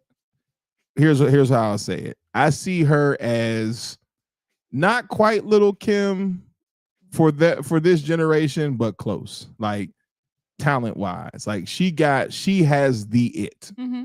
If you gave me the two musics to listen to between her and Megan, I'm listening to Glow. Okay. Sexy Red looks like she works for Newports, and that her earring backs stink. And they're erasers from pencils. Remember that back in the day when people had to use Don't bring me into this. pencils, erasers for earring backs. Don't bring me into this. That's what Sexy Red looks like. Sexy Red looks like she still works at Bojangles, putting together the Supreme meals. She's terrible. The fact that Big Boy has to interview her is like, I know he got to be like, oh man, we got Sexy Red today. You know, she would be someone that I would be willing to have a conversation with. I'll stay home. Because I would need to know exactly what's going on with you here, mamas. Like, what is it what are we trying to do? Because I feel like a lot of this is agreed. She said that. She said that on the Breakfast Club. I don't know why y'all be believing me. A lot of this is a lie. Believing. I don't know why you believing. Yeah. You know, so it's just like there has to be something there. And I do feel like there's something deeper to talk about, you know. And she's getting a bag. Yeah. I look at it as she's getting paid. This is an act. Mm-hmm. And I don't like her. But this is also, this goes to show just how much you're willing to sacrifice for the check, because you can tell that the comments bother her when she's like, well, why do y'all hate me so much? but then you realize that you have signed on for this. This is the whole persona that you put out there. So you got to keep up with it. Because if you were to change, you're going to lose your fan base. And there's no telling if you're actually going to get a new fan base. And you look dusty.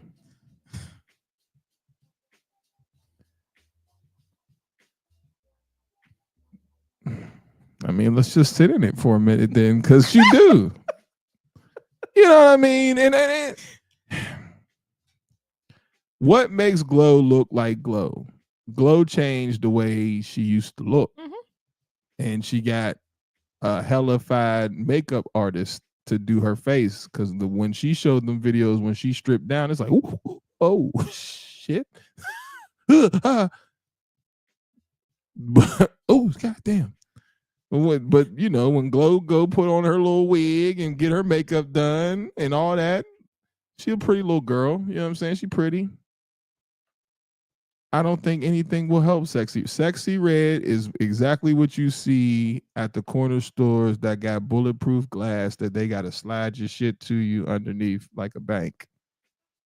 She looked like she be in there buying baby formula and bread with fuzzy flip-flops on and tights with the ass dirty in the back.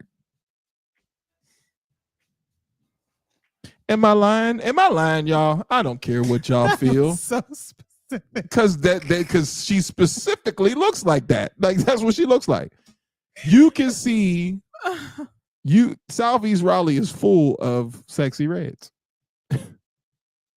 Not the high school. I don't want y'all to be mad at me, but the city, the area. Go just walk around. You be like, is that sick? Oh, no. And her audience is that. Like, well, I guess I'll ask all of you this. Do you feel like she deserves the hate? Yes. Oh, okay. All right. Yeah, you're terrible. You are terrible and you deserve every bit of it. Now you're going to have your fans, but you put out terrible, you get back terrible.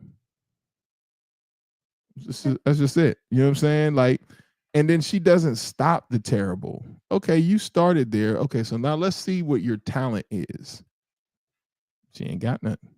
There's no marketability to her besides Colt 45 commercials and malt liquors. Slit smart liquor. It on Bamboozled? Oh, the bomb. The bomb. It makes you get. She has no marketability. Whereas Glow at least has her talk makes her marketable. Just the way she talks. Because people enjoy that country shit. She's not the most hated rapper, but she can go sit down somewhere. Glorilla is my girl, though. The last started with the word sexy. Right. But the thing is, everybody wanted to collab with her when she jumped on the scene. Even Bruno Mars did a collab with her.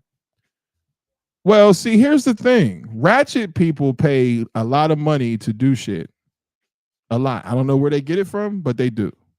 So they'll spend money to see shows, to pay for the music. Ratchet people spend lots and lots of money on crazy shit. So I got to get you on so people will come spend their money with me. It's not because she's talented. Think about it. This nigga had a phenomenal album with Anderson .Paak, but then you also dealt with Sexy Red. Mm-hmm. Clearly that was marketing. Somebody told you to do that. Mm-hmm.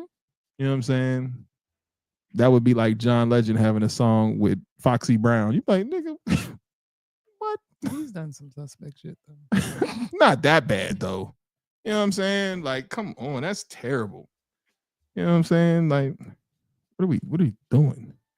But then now, look at where Bruno's at now. Nowhere. Bad decision. Shut up.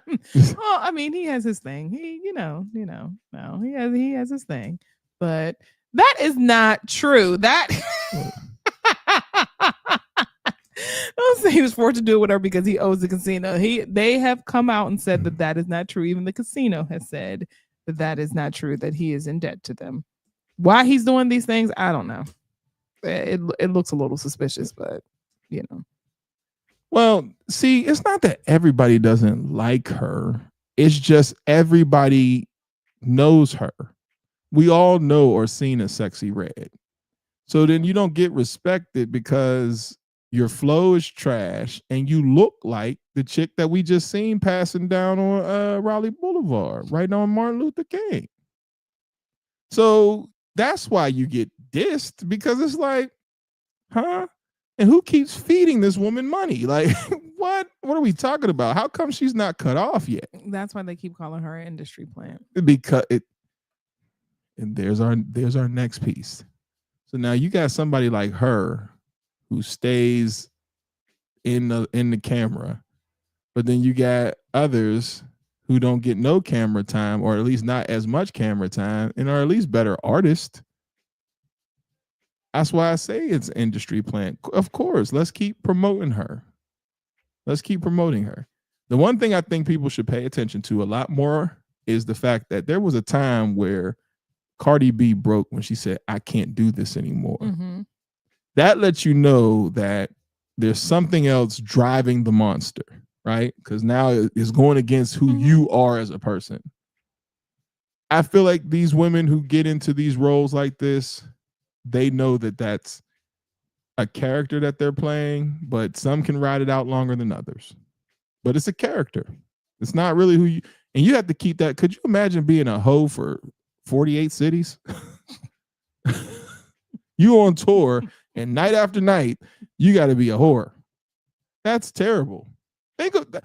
That's terrible. Not a moment. Night after night after night on tour, you got to go do the same whole shit, and people wonder why people have breakdowns. You're not dancing and all that other stuff. You're not doing a performance like a Beyonce or even like a Janet. I would say, or like a Janet, or you're not belting out like Erykah Badu or Jill Scott. Nope, you're a whore, and you're telling us how great you're a whore, night after night after night.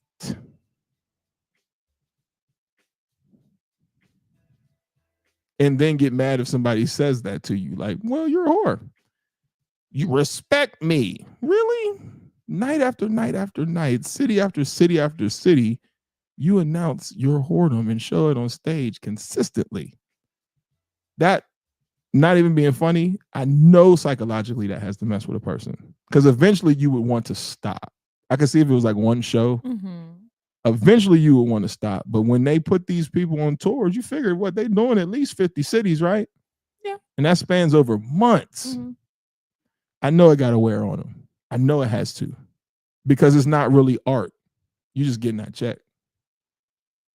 And so that's probably why it hurts so much. You see what I'm saying? Like, if it was an artist thing where like you really putting in the time and work, then I think they might, especially her, she might have a little different feel for it. But they just slapping her ass together. Her rhymes be terrible. Like the one jam that Glorilla got that uses the Bootsy Wipe Me Down beat. As soon as she comes on, you're like, you're not even on beat. SEXXY. She's like the female Silk the Shocker. Oh no, not oh no. Silk was bad. Was that his thing? Like, why did he do that? That was his thing. It was terrible. It was absolutely horrible. Sexy Red had an interview talking about it. It's okay for your man to cheat because all men. Yeah, he did. He did, because he was on this whole thing of like, oh, I'm gonna do Lady Gaga. Oh, I'm gonna do one of the big K-pop artists. I think it was Rose or something like that. Then he was like, oh, then now I'm gonna do a song with Sexy Red, and people were like, yeah, that stops here. This bullshit is terrible. Give us Silk Sonic Part 2. Can't. It'll be bigger than Beyonce. Oh yeah. Well, yeah. I told y'all about my theory.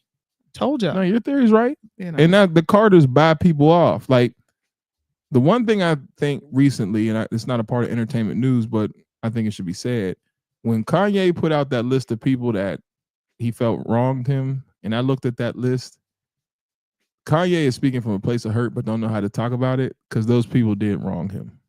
Like, when you look at the list of people, you're like, damn, these people did do you in a way that you would think, like, because these were people he looked up to and they were his friends.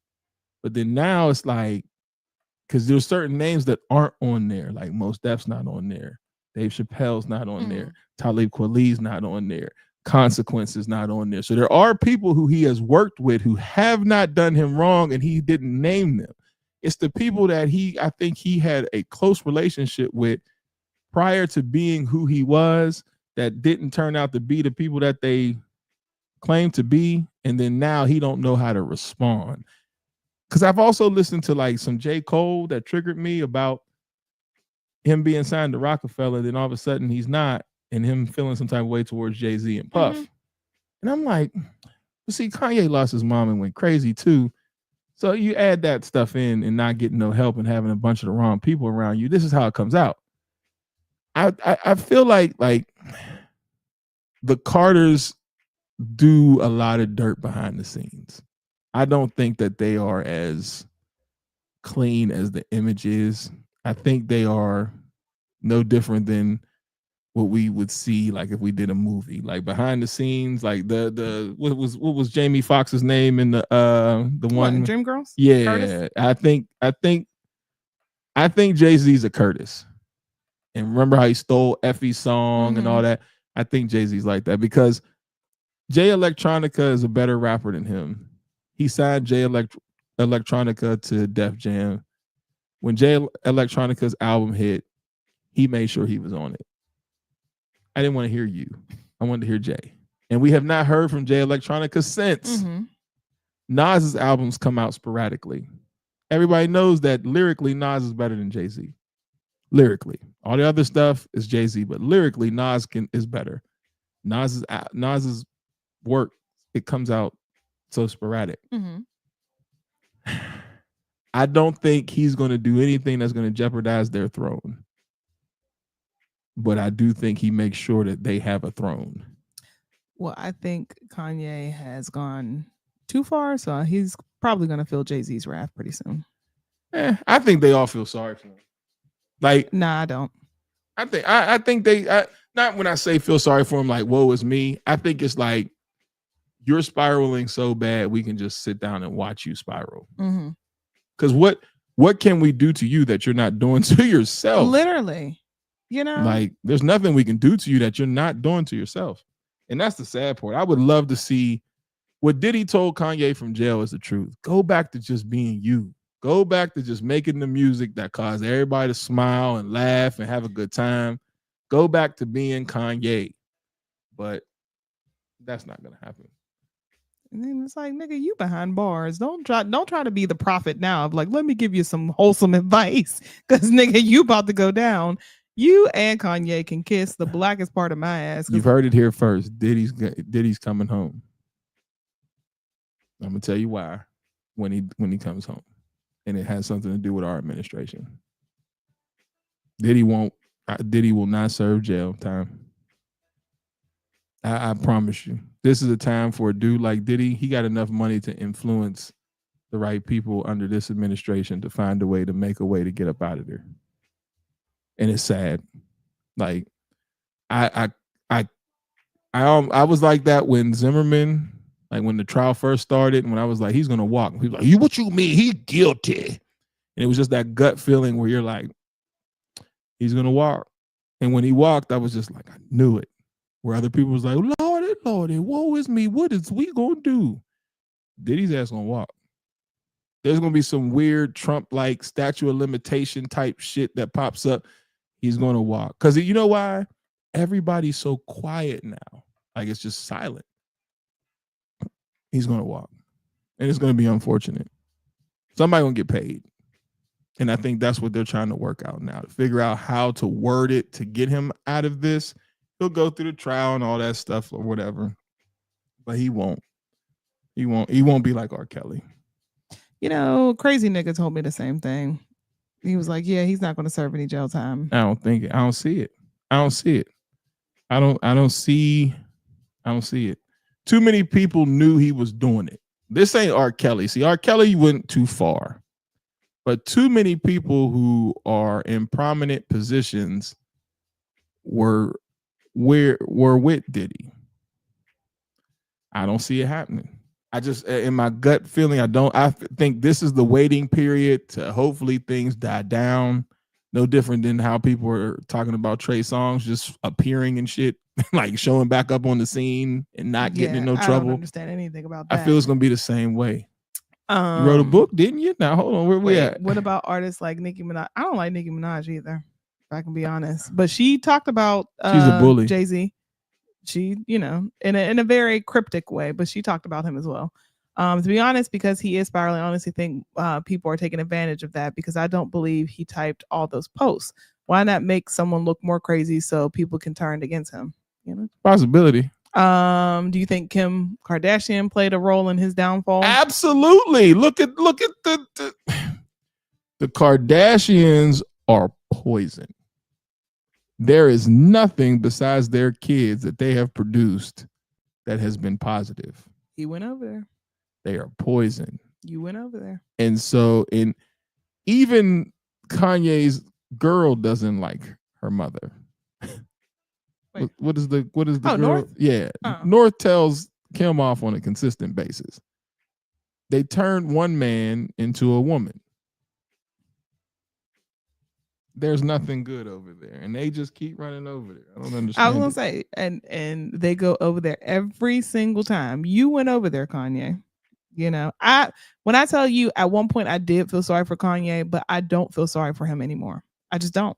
My grace for him has completely ran out because what caused that? Huh? What caused that? Because at this point, it's just like you have the resources. You can get the help that you want. You're choosing not to because, like you said, you keep wanting to spew this rhetoric. And not to say that people don't believe you, but it's coming out in a certain way where it's hard for people to believe you because you just keep spilling crazy shit. Go get the help that you need because you have way more money than any of us who are suffering from any sort of mental illness or grieving do. Go get the help that you need so that you can articulate yourself in a way where we can be behind you. I can't stand behind somebody like that, especially when you bring children into the mix. Now, when he talks about Jay-Z, and I'm not going to sit here and be like, oh, I'm a Jay-Z, but when you talking about people's kids, I feel like you've gone too far. I definitely feel, especially when you sit there and then say, oh, well, that's what happens when you do IVF. Once again, you're going too far. Come on, Kanye, get your shit together. Because them kids, IVF, in vitro. Oh, yeah. Because the kids are like you said to me, the kids ain't have nothing to do with this. So for you to then say, oh, well, your kids is retarded, blah, blah, blah. Like, now, wait a damn minute. You're gone too far. And then what's amazing to me, people will extend this level of grace to him when he has spiraled for so fucking long. But you don't extend that same grace to somebody like Megan Thee Stallion, who has lost her mother, grandmother, and father. But for him, it's like, well, he lost his mother. Okay, so many other people have lost their mothers and then some, but we're not going through and doing what it is that he's doing. So why does he get more grace than anybody else? I don't give him more grace. I think he just has the wrong people around him. Like, you got to have somebody around you that he can listen to, and I don't think he has that. And that's where the problem is at. He has the ability to just do what he wants to do without somebody saying stop. And you have the ability to also go and get you help, but you have to want help. The whole victim mentality of, oh, these people are against me. All right, my nigga, but nobody's going to listen to you when you're not speaking coherently and you're just out here spewing all this crazy rhetoric. How can someone support you when 1 minute you're talking, highly of somebody and then you're going crazy and talking bad about them? Like, you're like, oh, the Kardashians are against me. You went over there. Nobody told you to go mess with Kim, but you thought that you were going to have your own personal little Beyonce and shit got crazy. Now look at you. And even Lamar Odom, because that was crazy what they did to him too. Had him in a brothel for days, spending money like crazy. Jesus Christ. I just go get help. You have a lot of money that you can hire the best of the best of the best to get you the help that you need, to make sure that you got the medication to balance you out so that you can sit here and say, y'all, I was spiraling. I was going through this. But now, like Tyrese? No goddamn tissue. It's okay for a man to cry. Damn tissue. Remember when he was like, "Oh my God, my Shayla." See? Congratulations. Oh. See? That's why men don't take mental health seriously. They get laughed at. Because See? Tyrese needs to get fucking help too. See? Because Tyrese, we were rooting for you, bitch. And once again, you just went off the deep end. Go get help.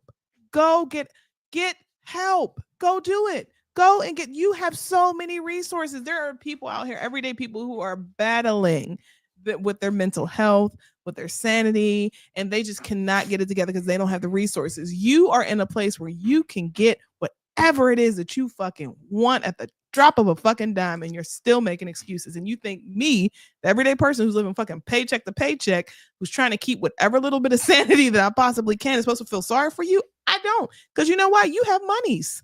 Monies makes everything better, but you're choosing to stay in that manic state.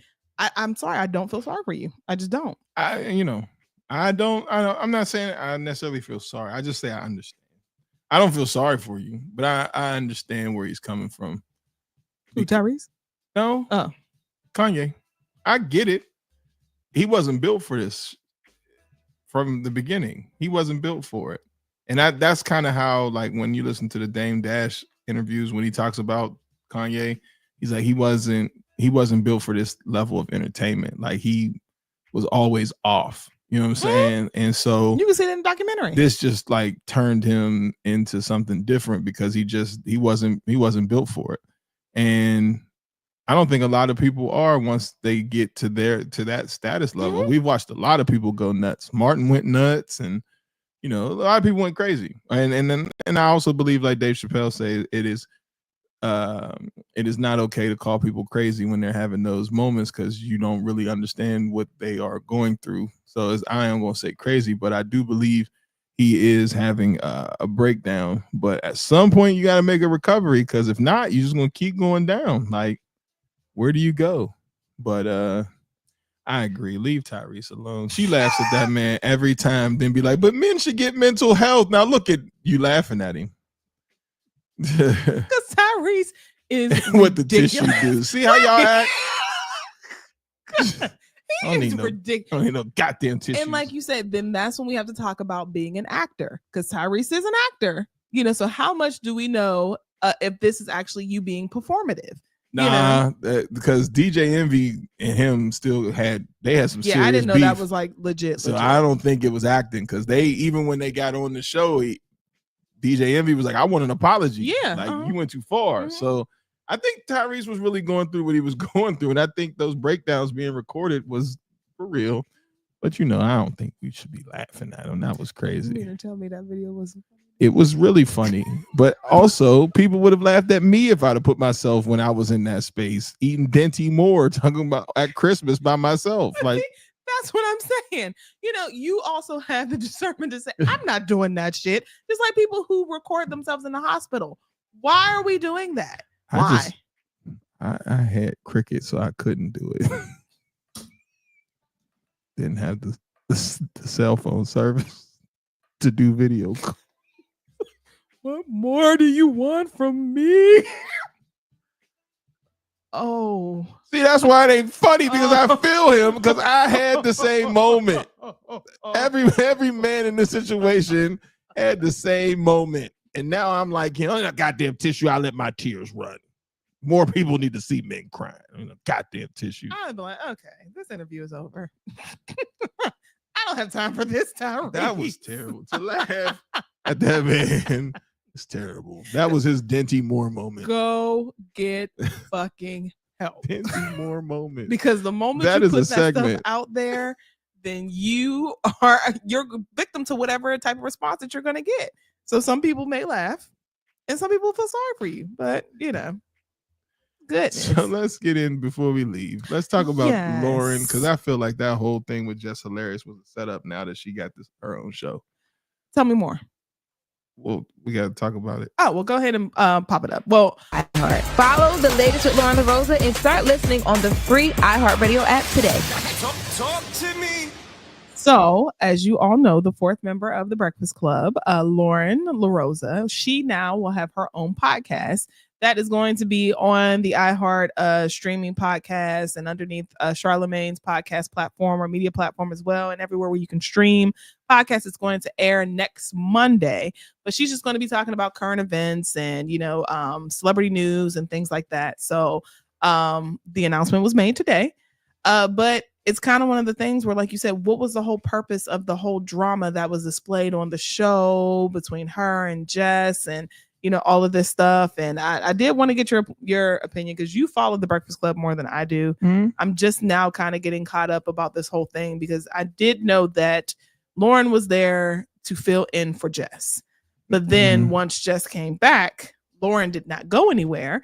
And Because people were requesting that she stayed. exactly. And I was going to say, to Jess's point, when she was talking about social media, when, Charlamagne and DJ was like, don't believe it, blah, blah, blah, all that bullshit. People on social media were saying that they liked Lauren better. That number one, she was more eloquent, that she could read better, which I'm like, damn, y'all. She could read better, that she reported news better, and that she was a better interviewer than Jess. So that's where Jess was kind of getting upset because she's like, social media is saying all these things and blah, blah, blah, blah. When I come, she's still here. And, I didn't know what was going on. And then now we get the announcement that she's getting her own podcast. So what was the purpose of all of this? Just to take that crowd, get that crowd hyped up to follow her over there. Because it's hard to get a crowd to move when they're comfortable with seeing you in one space. So then now it's like, oh, my girl got her own thing.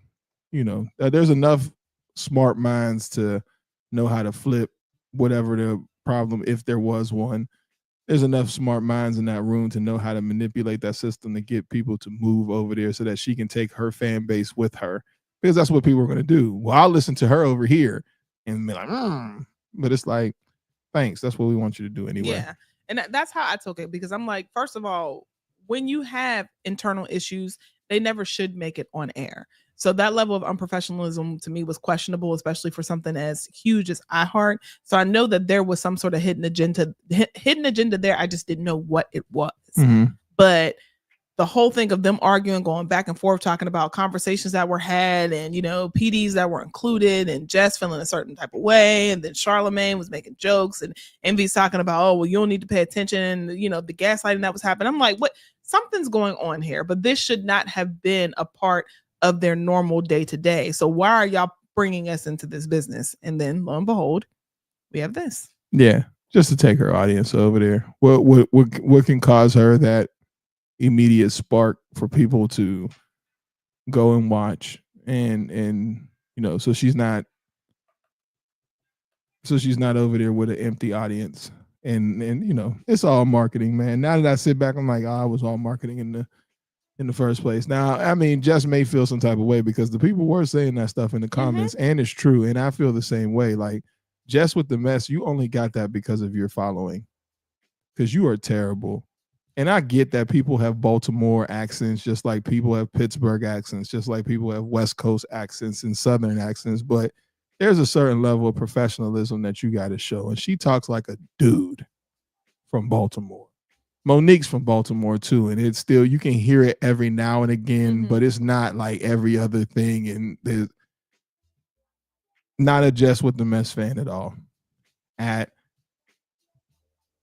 all. I promise you I'm not. Like, I'm not.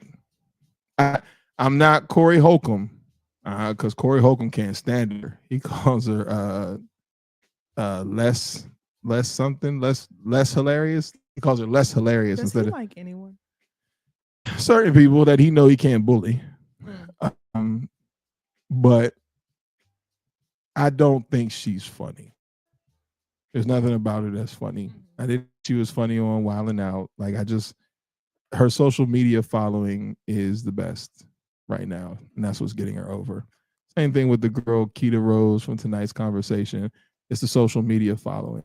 The biggest thing that you should do, and now I see why it's been simp out on social media. If you get women to follow you on social media, you are golden. Because it don't make a difference if you right or indifferent. They are going to ride with you no matter what. And maybe that's where we're going wrong. We need to do polls to see who our audience is, because whatever we got to do to get to that audience that is loyal no matter what, even when you ain't good at what you do, we need that. Straight up. Like, because people will say, oh, well, why you hating on Jess? Because she's just not good.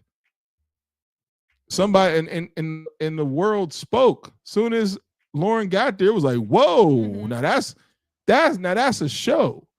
And then now it put Charlamagne and Envy in a position of like, if she been sitting here the whole time, what did y'all go get her for? And then Jess tried to make it like, well, I hired you. I'm the one that put you in this seat. I wanted you to be my replacement. That I did not like. Don't throw that in my even face. if that wasn't true, that was whack to do to another black person. Yes. Don't try to make it seem like you did me a favor. Like she said, well, I'm a producer and you are a talent. See, some of that stuff I'm thinking like, some of these digs is not jokes. Right. Because this shit is true. Right. You know what I'm saying? So, but sometimes people are just not good at what they do. And I know everybody gets into the, well, just mind your business. You don't have to like it. No. The same way we talk about Trick Daddy, you put it out there.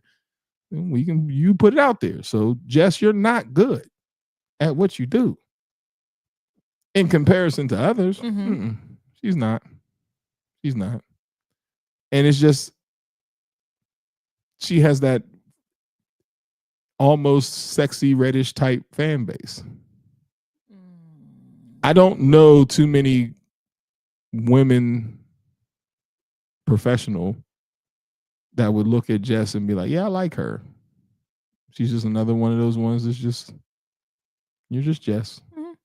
And then black women will defend her because she's a unproblematic black woman. No, she's been problematic. Very problematic. Okay, so then now black women won't defend you because you're a problematic black woman like Monique. She's been problematic. She's had a lot of issues, and especially with the LGBTQIA community. So, yeah. Can't mess with the alphabet, people. Yeah. So I don't know. I mean, when she came and dropped the live, there were a lot of mixed reviews. Like some people were saying, "Oh, I love Jess," and some people were like, "Oh no, Lauren needs to stay," and stuff like that. I don't watch The Breakfast Club I'm enough. pro Lauren. Yeah, I don't watch it enough to have a side. However, I will always side with someone who has been in the industry and who has done the work and who has studied this. So when they picked Jess, I knew, like you said, it was for the following. Like that's no secret. But then once she got pregnant, I'm like, ooh, yikes, how are we going to handle this? So then once Lauren came on there and I'm hearing the reviews and seeing how she's conducting, the interviews and stuff like that, it would make better sense for her to stay. And she's building the connections. But what I also did not understand is why couldn't it just be the four of them? What's wrong with having four people on a morning show? Why does there have to be just one? Because like they've only had just one, which was Angela Yee. But the people have spoken. They like Lauren. Unfortunately, you have Jess under contract, so just keep them both.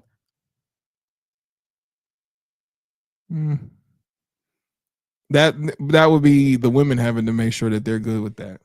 Which I'm sure DJ Envy and Charlamagne probably could care less one way or the other. Yeah, I mean, because it didn't seem like they did, and that's the part that pisses me off. Because the last thing we need are two women in radio, which is already something that is male dominated, being against each other. So when Jess was throwing those digs, of course, because you don't come from radio, you don't know, but you do come from a quote unquote comedic background where things can be tough as well. So for you to try to throw that shade on the radio instead of having that conversation off air was insane to me and super, the same super shade she gets mad about with Corey Holcomb, because he throws shade at her and she gets mad and they're not even on the same platform. So it's like you doing the same thing. But that's why I don't like her. I just don't. And I don't know her enough to have to formulate that type of opinion. I'm just not a fan of her work. I just don't see it. I don't see it. And these young people get in the bag, and I applaud them for getting the bag. Congratulations. But sometimes the bag that they be getting, you're like, how? You're not that good. Like, besides the skits, what do you do?